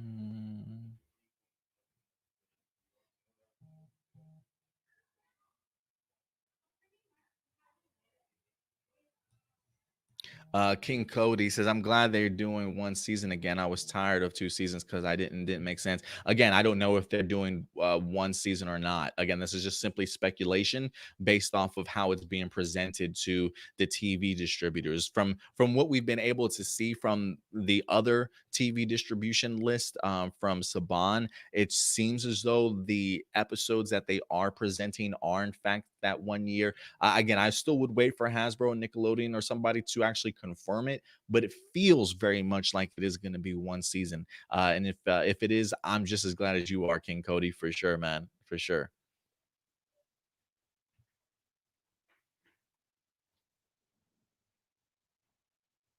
Asia says, I still think that 44 episodes or one season, if true, Nickelodeon will still treat it as having two seasons split by a ton of hiatuses. I mean, I guess it would just depends, like, if they are planning on dropping it in, I mean, who knows if it is just going to be one giant season but split over 2 years. God, I hope not. I really hope not.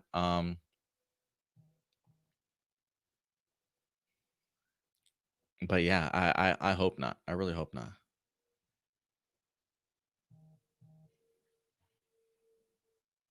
Alex says, I can't just sit here and believe it's two just by the number. Yeah, I mean, again, if you look back at, let me go ahead and pull this up, really showcasing here that again, Entertainment One is presenting for their year long for 2021. What episodes are you presenting to us for 2021? And they've got a list of them up here. Yeah, from My Little Pony all the way down to Transformers, Transformers Cyberverse, and a bunch of other stuff also on Power Rangers, 44 episodes. So if that is technically a for year distribution, if it feels very much like it. But again, we'll definitely have to see what happens when it comes down to it, when they announce it.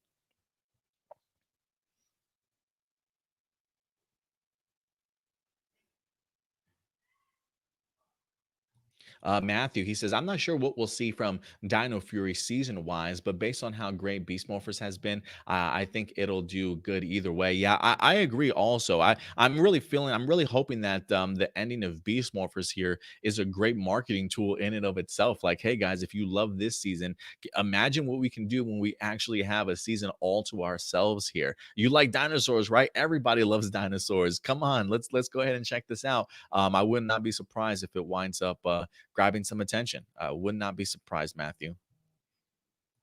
And make no mistake, all of it thanks to the success of Beast Morphers. King Anime says Power Rangers Dino Fury starts filming October 5th.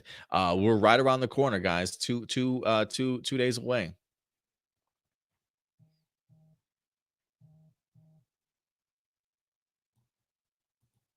JB says, what says, I'm here for one season Power Rangers. It worked in the past and not so long breaks. Yeah, I believe it could work again. I agree with you, JB says, what?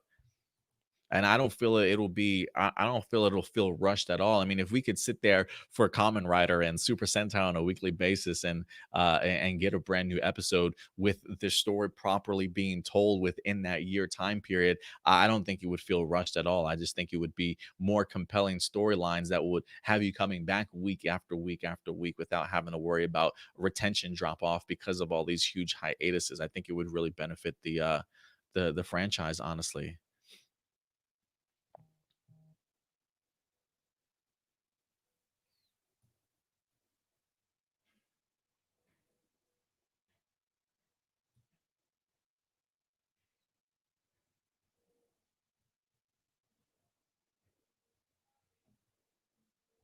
I do find it funny, King Anime. I love the fact that you say here Nickelodeon contract said that they're not allowed to have a single season, but then you come right around and say I'm fine with the hiatus long as until 2023. But then in the 30th anniversary episode, no hiatus, just a single season. But you just literally said Nickelodeon contract can't be allowed to have a single season, right? So come on, King Anime, what are you talking about here? Come on.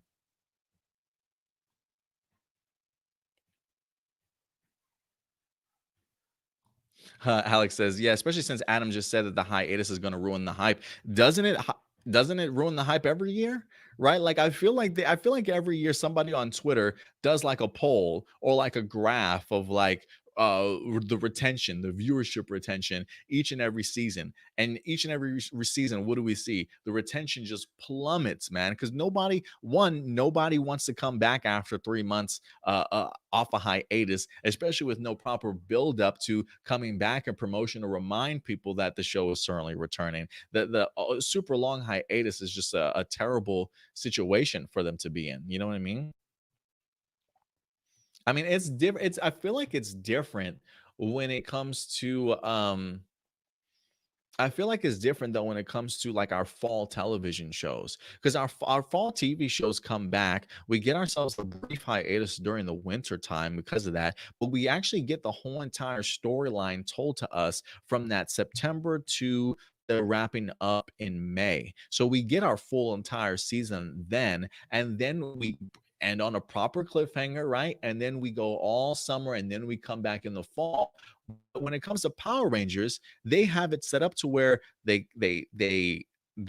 start in March, they go like 2 months, and then in the middle of your story, they take a huge summer vacation and then come back. People probably half the people forgot about the story that they literally just watched a couple months back, and then you expect people to kind of jump on board. It feels like they're just doing it ass backwards, to be honest with you. Like, I almost wish that Power Rangers, if you were gonna take a hiatus, just air during the regular fall television series, like every other normal television show team seems to do these days. But maybe that's just me. I think the hiatus does ruin the hype. I think they got to tell their stories better.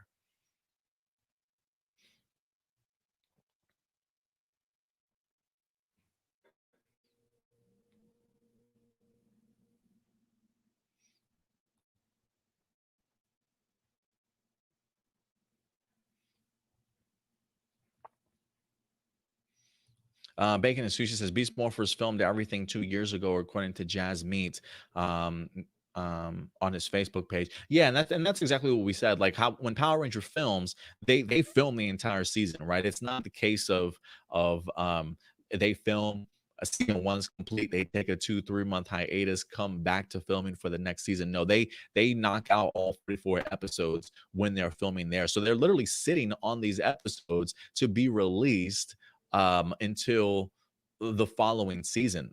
This is probably one of the reasons why we get the international spoilers all the time, because these episodes are ready to go. They're just not ready to be shown here in the States. Whereas if you take away the hiatus, you can probably just eliminate that and just start just dropping the episodes as you see fit. But again, none of that stuff has been confirmed yet as to how long it's going to be. But there is speculation that, again, it could possibly be one season. But again, I'm not here to confirm anything like that for you guys, just so you know.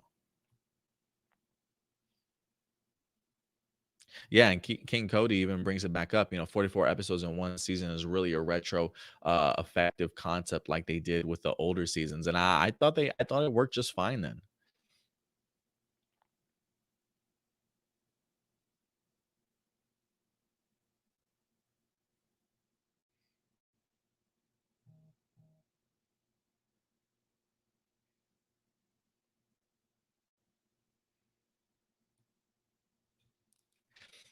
King Anime Master Dom Ryder says Dino Power Rangers Dino Fury 2 seasons confirmed.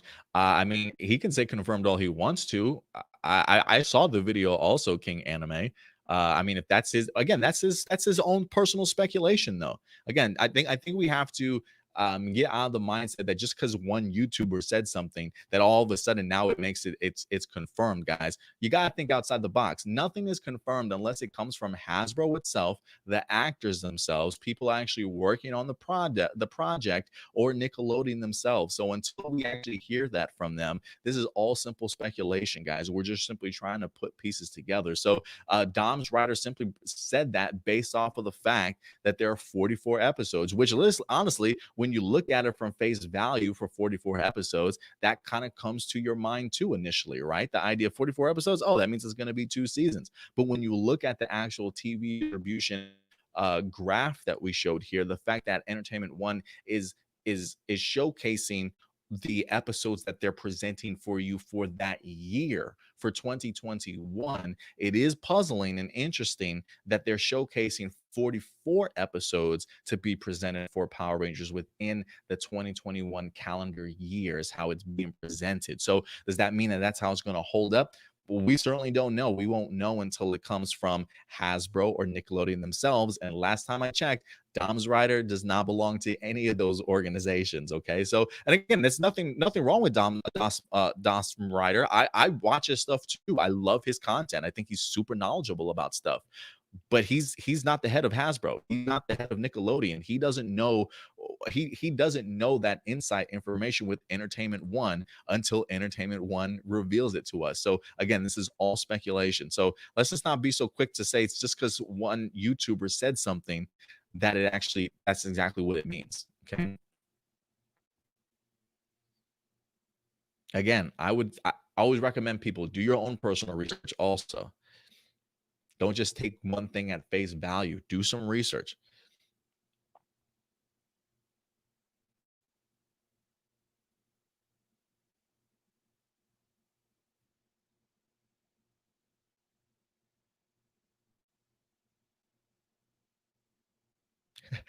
King, you said hiatus gives me time to relax and gives international spoilers. Why would you want international spoilers when you can use that same time to actually watch the brand new episodes in the US that are dropping? You know what I'm saying? Like we won't have to worry about international spoilers because we would actually get them on time.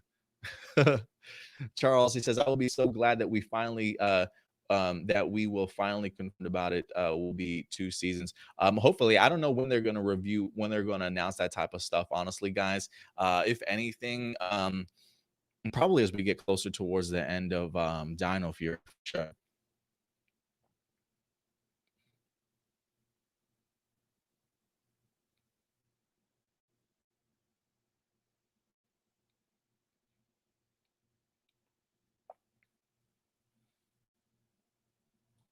Shout out, it says AS Austin St. John said be cool with a forever grin too. I would be also. I really would love that, to be honest with you. I don't know if they would pull the trigger on that for something like a Dino Fury. It would be cool because for me, like Forever Red, even watching it a couple earlier this year when we did our watch along for it, still holds up so well. Probably one of my favorite crossover events that we've had. Going back and watching it, just from the performances, from the amazing fight choreography to the story. I thought it was just so. I thought it was so well handled. So even though I say I don't necessarily think we're going to get one in Dino Fury, I don't mistake in that for I don't want a Forever Red 2 because I definitely want a sequel. I'm glad Austin St. John would certainly want one also. Tony Robinson, what's up, man? He says if Hasbro does a Forever Red 2, I'm guessing it's from Ninja Storm to now. Yeah, that's probably what I would assume. If anything, I don't necessarily know. Would you guys want everybody back? Or would you want like from Ninja Storm on? Clearly, unfortunately, with the passing of Pua, we probably may not be able to get him. But if anything, I would be interested. Would you guys like to see it like to pick up from the next Red Ranger after our Forever Red? Or is this something that you want everybody to pop back up for? Definitely go ahead and let me know what you guys thought.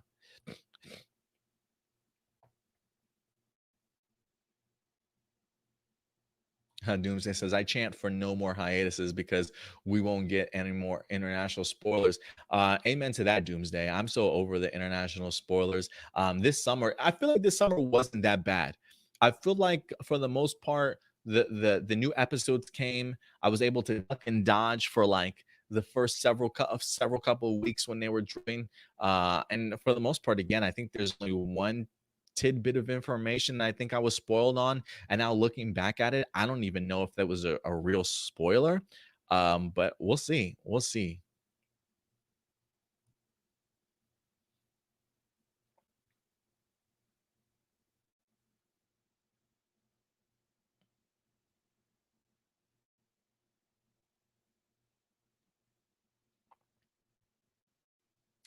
JB says, Wes says, it's crazy that we start the season in the States, but it last to get the second half, right? Like there's something ass backwards about how this is run, man. Like, can we change this format?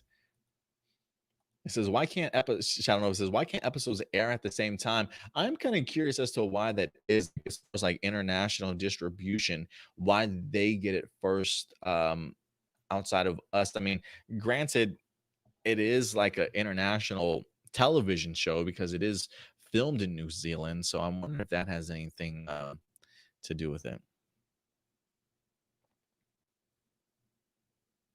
Matthew says, I would love to see more family drama involved in this show. It's been pretty good in Beast Morphers, but I feel like they could make it even better. Yeah, I definitely agree.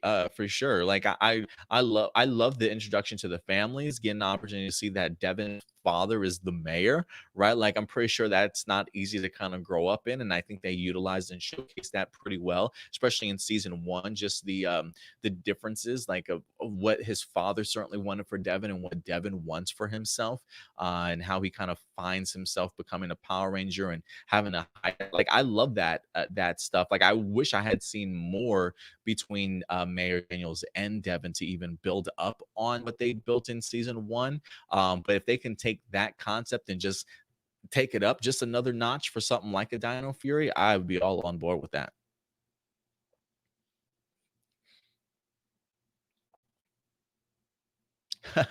JB says what says I understand the mustache issue, Adam. So growing up, um, my mustache really came like when I was like in high school. I feel like I only rocked my mustache for the longest time. I used to not have a beard at all. It used to be just the mustache. But then as I started getting older, my mustache started getting thicker and thicker, and then it just looked weird on me. Like yeah, I wasn't like I started looking like a creeper, like I was on the back of a, have you seen this missing child? And here's this predator looking guy. Like I feel like I was just looking like that. So I eventually like started shaving my mustache off and going with like the fresh, clean look sort of thing. Um, but then we started getting in, and I started getting tired of shaving, and it all just kind of grew in together, and so it's just become a thing now for me. But yeah, my mustache gets pretty thick, so sometimes it just like tickles the bottom of my nose or feels like it's going to my nose. So I'm always trying to like clear it out or like move it out of the way because it gets irritating sometimes. So I promise I'm not picking my nose. I'm just trying to just clear out these freaking hairs, man. The struggles of getting old, man. Glad you could relate though. JB says what with the mustache. AJ says, did you think that Mayor Daniels split from Evox in season two, or in episode two of season two, was too soon, or you think it should have stretched a little bit longer? I don't know how this season ends. So, I mean, maybe there's a reason why they brought him back earlier. For me, I feel like for me right now, at least, I'm only 3 episodes into the new half of the season. I'm only 3 episodes in, but right now it feels a little bit too soon. But I'm perfectly okay with it. Also, at the same time, if that makes sense. Like for me, yeah, I personally would have liked to have seen it stretched out. Like I really wanted to see Devin struggle even more with the idea of his father being inside of Evox. Great stuff by Rory from his portrayal of Devin and the struggle from that Evox snare episode.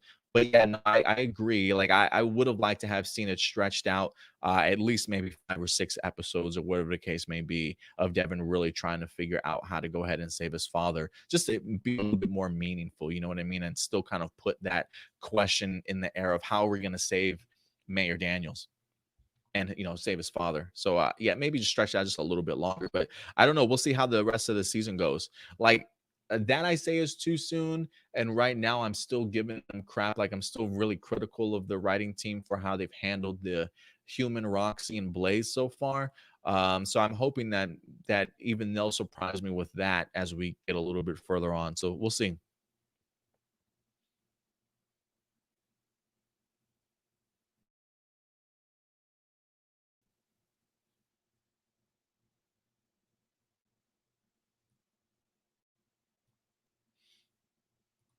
Robinson says, Adam, did you wish Power Rangers would let the male actors keep their facial hair?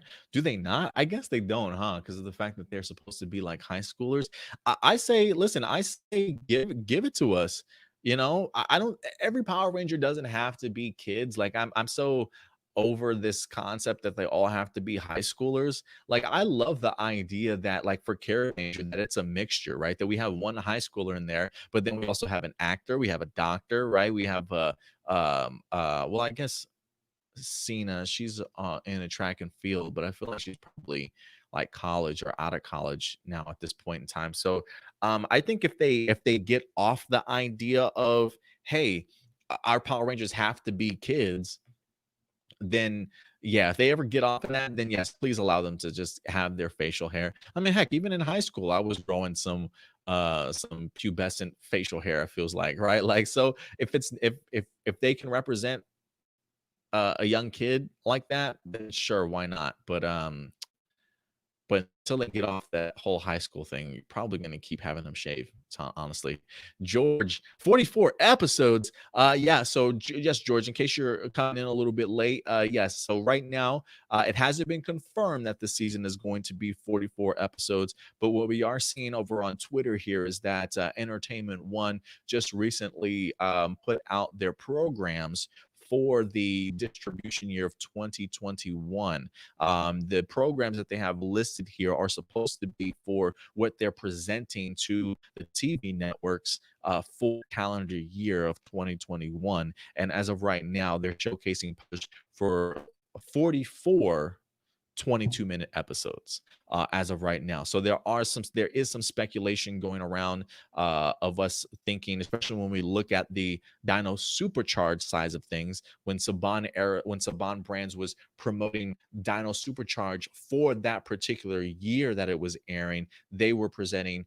22-minute episodes, whereas where we're seeing here for Entertainment One, it looks like they're showcasing 44 22-minute episodes within that calendar year. So there is speculation right now that we could potentially be getting 44 episodes in a year. Again, just speculation,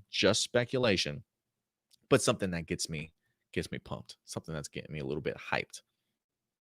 Not going to be devastated if it doesn't happen. If it turns out to be 2 seasons, hey, it is what it is, right? We're still going by paint by numbers. That's a wind up sort of laying out for us. I'm hoping that Hasbro certainly changes it up, but if they don't, then they certainly don't, guys. That's the one thing around here at A Plus Morphinominal that we try and do, is that we try and present things to you that tell you is factual, that we can tell you is speculation, is rumor, right? So again, unless it's Hasbro or somebody that's actually part of the production or the cast, if they're not confirming this stuff, then we should still certainly take it as a grain of salt and see what happens.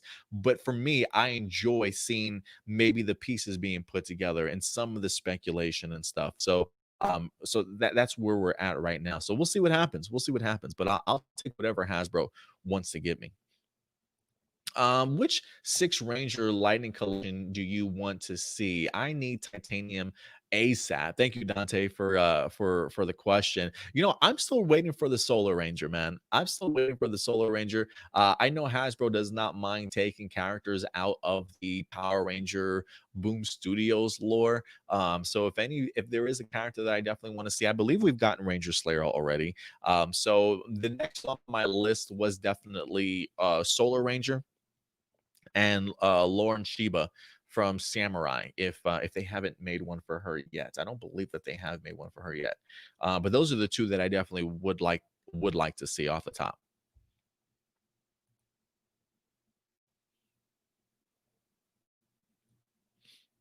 Matthew, going back to this week's episode, said the ending of the episode really tugged at the heartstrings. It did, man. I love the embrace between Nate and Chaku. Him thanking Nate for putting this together for him and things like that. Like the fact that the Rangers went out of their way to make this guy's sort of dream come true, if you will. Right now that he's finished his work as the Galactic Police and wind up solving their, I don't want to say solving the crime, but finally, ending Ryjack. I think it's a really great ending to Captain Chaku's story, and really great storytelling. I don't know who the writers were for this episode. I know that we tend to be pretty harsh on the writers from time to time, but I felt like just the tone and the vibe of this episode was just perfect from the get-go. I thought they did a brilliant job, especially from the music that they attached to it and everything. I thought it was really well handled. JB says, question, Adam, just came to me during the live, but with Dino Fury, do you want a longer theme song or short like Beast Morphers? Longer. Give me like, I really, it's funny. When we did the Hasbro Pulse Con, there were some people that were really hoping and praying that Fallout Boy was going to do the theme for Dino Fury.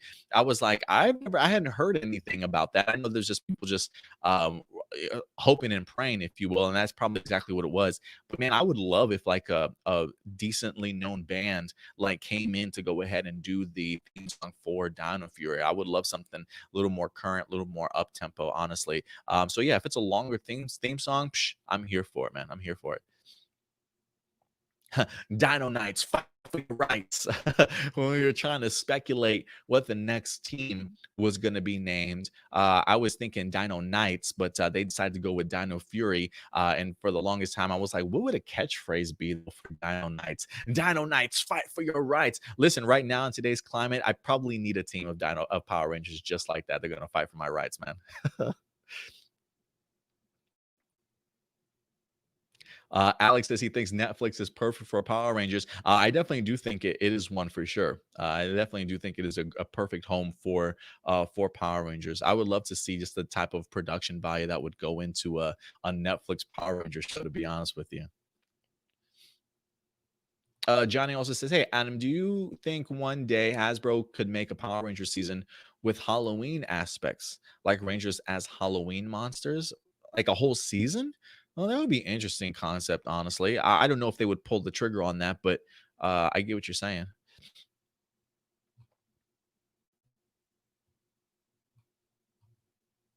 Oh, I got a couple new faces up in here too. Let me see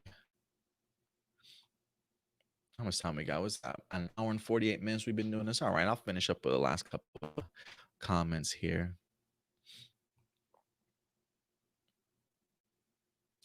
This comes to us from Hero Connection Podcast. What's up, Hero Connection? Maybe I'll try and check out your. I'm assuming you probably have a Power Ranger podcast because you got the T Rex Power Coin looking over there as your symbol. So, guys, check out Hero Connection Podcast. See how you like their stuff. They say, "Hey, Adam, I know that some people are mad that they can't have a cast reveal for all the characters we had." The best seasons with no character reveals in the past seasons, old days. Oh, interesting. Yeah, I mean, listen, I can't lie, Hero Connection. Last weekend when they didn't announce the whole cast, I probably was like one of those people. I was like, "What? What? This is your platform, guys. Like, this is the biggest platform you're gonna have all year long, right? Why wouldn't you want to go ahead and reveal the entire cast? Why wouldn't you?" It didn't make sense to me at the time. I did have some people throwing out some theories like, hey, maybe it's storyline reasons. Real Soldier introduced the first three and then the other two later on. Maybe that's one of the reasons why they're doing it, holding back. Maybe they want to go ahead and do another reveal at another virtual convention or another con somewhere down the line. Who knows how Hasbro plans on promoting and revealing these things. But yeah, Hero Connection, I don't want to say I was mad. But I was definitely confused and scratching my head a little bit. But you're right. Maybe some of the best seasons, no character reveals from the past seasons, back in the old days at least. But it is one of those things where I feel like nowadays we're so attuned to announcements and revelations being on the internet and things like that, that they've kind of spoiled us to a certain extent. You know what I mean? So taking that back hurts a little bit, but hey, it's their property. However they want to reveal it, certainly no skin off my back. It just if anything, it didn't necessarily make me mad, more or less, as it just confused me. You know what I mean? Because I thought it was a great platform to showcase everybody, but they clearly have plans of their own there. But this is all part of it. So I'm sure we'll get the announcements when they're ready. But yeah, it definitely took me for a loop too, Hero Connection. I can't lie. Can't lie there. He says, now that you think about it, Bacon and Sushi says, now you think about it, not showing the Black and Green Rangers is refreshing. It's like they're doing what happens when you reveal a new actor who was a sixth ranger back with no social media or YouTube. Yeah, and that's exactly what Hero Connection was just simply saying.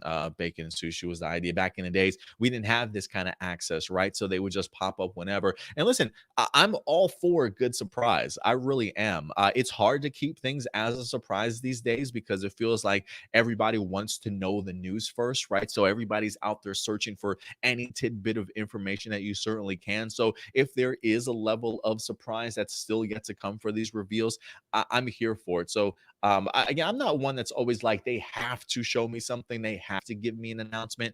I think that's more entitlement, right, than anything. So I'm open to what they certainly want to showcase to us, but it did leave me scratching my head. I can't lie about that.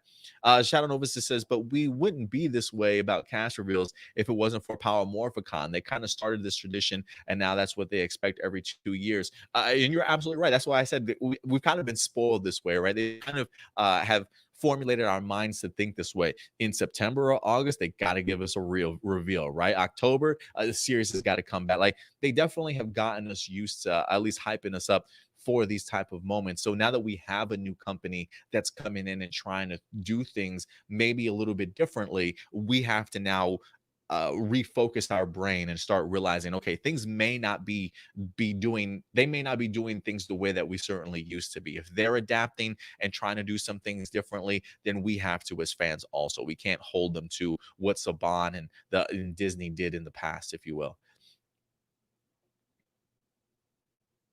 Johnny Morero says, I know it sounds far-fetched, Adam. I hope Scrozzle returns for Dino Fury. Hey, if he survives through Beast Morphers, I'm all for Campbell Cooley coming back and reprising his role as Scrozzle. I hope Campbell Cooley comes back in general for Dino Fury. I think it would be a shame if they didn't use him.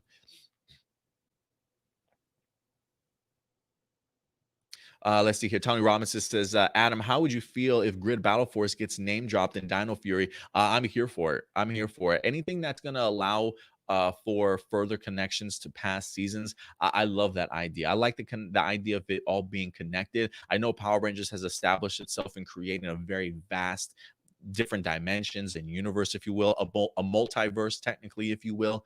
But I do like the idea of some of our Ranger settings and teams being set in previous universes where there have been Power Rangers before. Because I love that connection, and a team understanding that, hey, there was a team before us, or these powers are being passed down to us from our predecessors, if you will. I love that notion.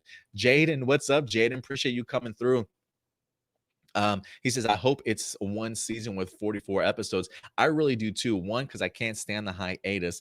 Two, I'm tired of international spoilers. And three, there's something great about momentum of knowing you're going to get a brand new episode each week. That's one of the reasons why I love watching something like Super Sentai. So, 48 episodes straight through each and every week, barely a break, if you will. If they can do it, Power Rangers could certainly do it, but we'll see what happens. We'll see what happens. I'm keeping my fingers crossed, Jaden, that it's one season also.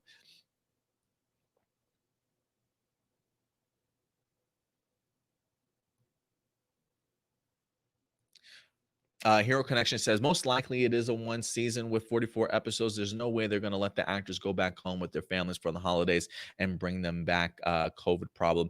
Yeah, I mean, if anything, I feel like that's probably, I don't know. I'm assuming that's probably what they do every year. I don't know if they take that type of break. Maybe they do take a break for the holidays, come back home, and then go back to filming. I could be wrong though. Maybe that's how they've always done it. I'm not quite sure. But for this time around, yeah, I'm having a feeling like if they already have to sort of quarantine themselves when they come back into the state or into New Zealand, that's just another week and a half, 2 weeks that they got to kind of stop production. So I wouldn't be surprised if, like, once you're in that bubble, you got to stay in that bubble until production is finished. For me, if there's any questions that I would have for the Dino Fury cast, it would be really interesting to learn how filming is going to take place and how everything with COVID-19 is, I don't want to say hinder them, but how it might end up doing production just a little bit differently for them this year. So Rob giving some praise to Hasbro. Hasbro did an admirable job here as compared to Saban. Yeah, I'm assuming you're talking about maybe the Beast Morphers series as a whole. I've liked what I've seen so far, but this will be, Dino Fury will definitely be the first real test, if you will. Rumor Dino Fury gets a movie too with this series. That's an interesting rumor. That's an interesting rumor. I haven't heard that one so much. I Outside of just the movie of that they're working on for the actual Paramount. Maybe we get ourselves a movie. I haven't really heard anything in regards to that though, but we'll see. I don't necessarily need a Dino Fury movie. I would be cool if we just got our episodes and a couple of crossovers. So I really don't need a movie, especially if I know that they're really working on a big budget one at Paramount.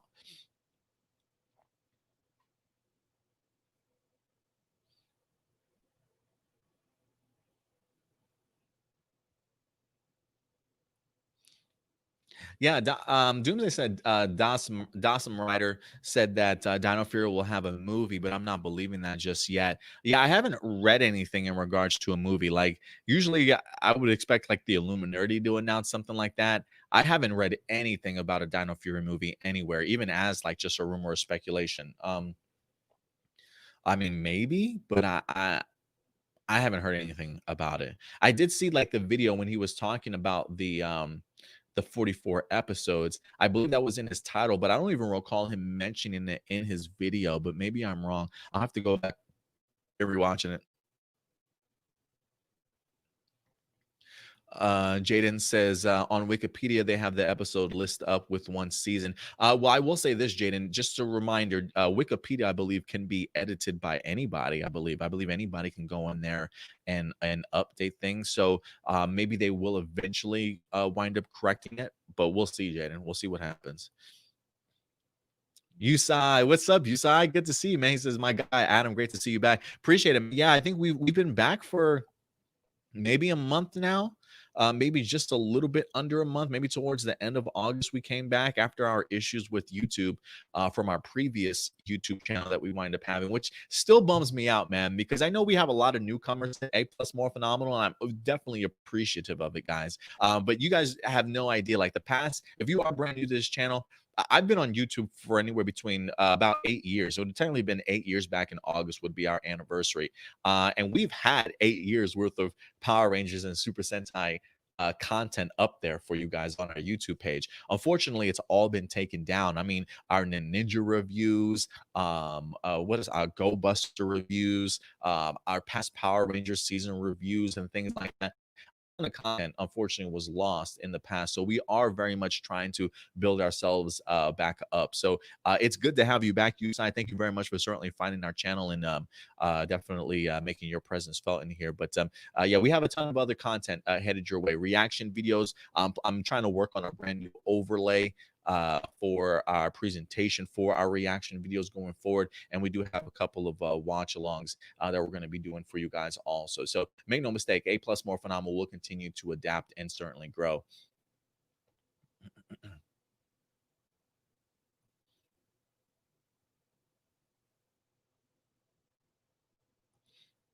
He says, "Happy I caught this, but I am just a show. So show some love and run out. I'll see this awesome community next week. We'll take care of you. So I appreciate you just spending your time with us this weekend, man. Thank you for that." Bacon and Sushi says, "Adam, please do some reviews of old Power Ranger episodes, similar style to how you're doing Kara Major now by pre-recording." I don't know if I'm gonna do it style of like pre-recording like I do our Kara Major stuff. If anything, I'm probably gonna do old Power Ranger episodes in watch along formats. I am gonna start. I am on Twitter. I'm gonna go ahead and put up not necessarily a poll, but just a broad question. Like if you guys want me to do some watch alongs of old Power Rangers series, because usually with our watch alongs, I'll probably talk a little bit while I'm watching the episodes. I feel like they're probably going to be more reaction wise. But the reason why I want to do them in watch along form is so that we can do like 4 or 5 episodes, sort of like at a time, and then give my thoughts towards the end of that 4 or 5 episodes that we wind up talking about, or maybe it's like brief, a brief sort of review in between. So before we move on to the next one, so I am thinking about like 2 hour long watch along once a week or something like that, and then we'll make our way through some old Power Ranger series. So, but really, the big question I would have is, I want to start taking a poll or start asking questions like if you want me to start off with an old Power Ranger series, which series is that going to be? There's so many to certainly choose from. I keep going back and forth in my head as to what I should choose. But maybe it's times where I wish I still had my community page back so I can just put that question up for the community to answer. But guys, maybe I'll do this after we wrap up live in the comment section. What series of Power Rangers would you guys like us to certainly do first? If anything, maybe suggest your top 3 choices for us to do a watch along for a particular Power Ranger series. So go ahead, not right now, but afterwards in the actual comment section of this video, definitely go ahead and let me know your suggestions for your top 3 Ranger shows you would like me to go back and do a watch along for.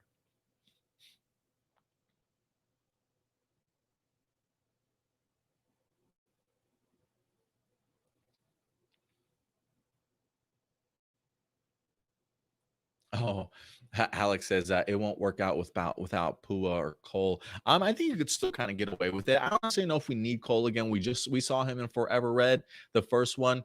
So yeah, we probably consider circumstances. Yeah, but yeah, it would be hard to do that.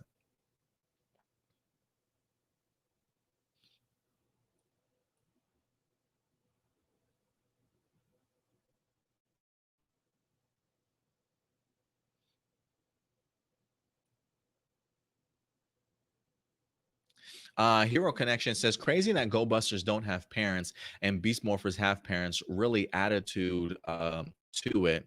Well, I wouldn't say it's necessarily crazy, but the only reason why Go Busters don't have parents is unfortunately that's pretty much. I don't want to ruin it, but there's a huge reason as to why they don't have parents that definitely plays a significant role into a major significant role into that particular season. So I don't want to give anything away, but if you guys are fascinated in checking out the Go Busters, I highly recommend that you do. Again, I'm sorry that we don't have our own reviews from our past channel up or anything, but we will be getting back into it. I believe episode 39 or episode 40 is where I left off at. So we will be bringing back our reaction videos to a certain extent for Go Busters to finish wrapping up that series.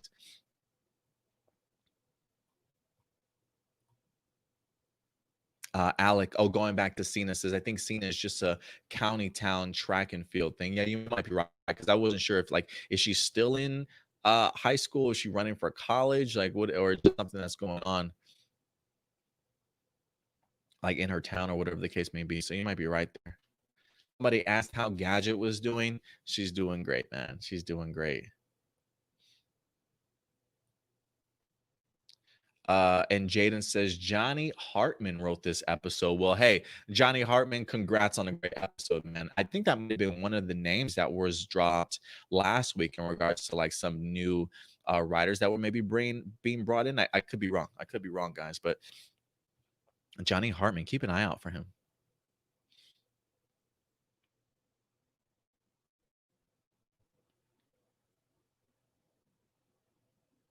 Yeah, see, this is what I was talking about.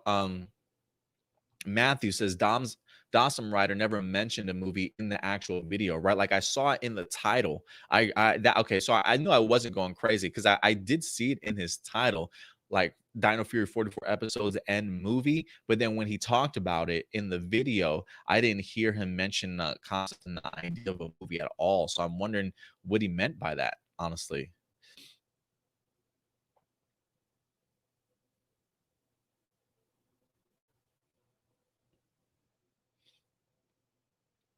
Ooh, Doomsday says, "Are you gonna re-upload your Avengers Endgame watch along at some point?" I don't know if I think again, Doomsday. I think I lost all that content. I don't think I managed to because they literally canceled it on me.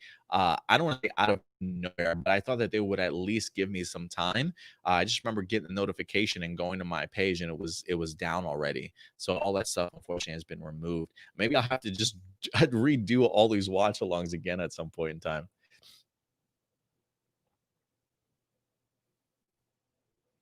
Oh, I see what you're saying. Tony Robinson says, I think people are saying Dino Fury is getting a movie because there is a rumor that the Hasbro movie will be in the same continuity as the TV universe. Oh, I see what you're saying. Yeah, I mean, I have heard that particular rumor of Hasbro that their movie is going to be in the same continuity.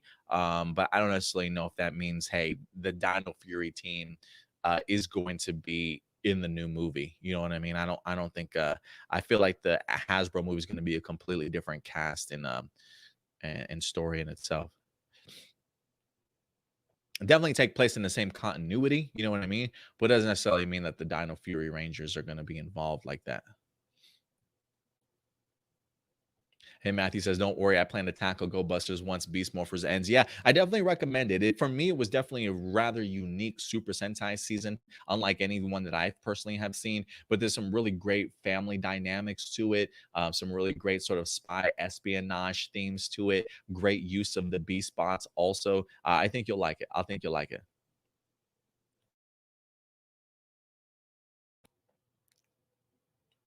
Let's see here. Zobi says no kids franchise is surviving on a streaming service exclusively. There simply is no other network that will make Power Rangers work if not Nickelodeon.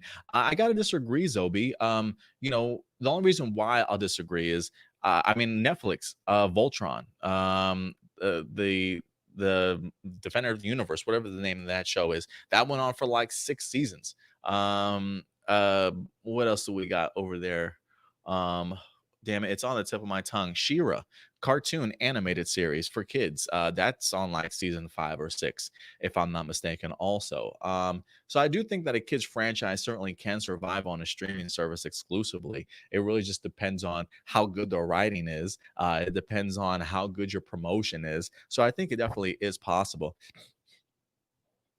There's a reason why there are other like if anything, the only thing I would say to this, the only thing I would say to this is like I just hope that if Power Rangers does move to Nickelodeon, that they don't move it to the kids section, that it's still on the adult section with the rest of the Power Ranger franchise.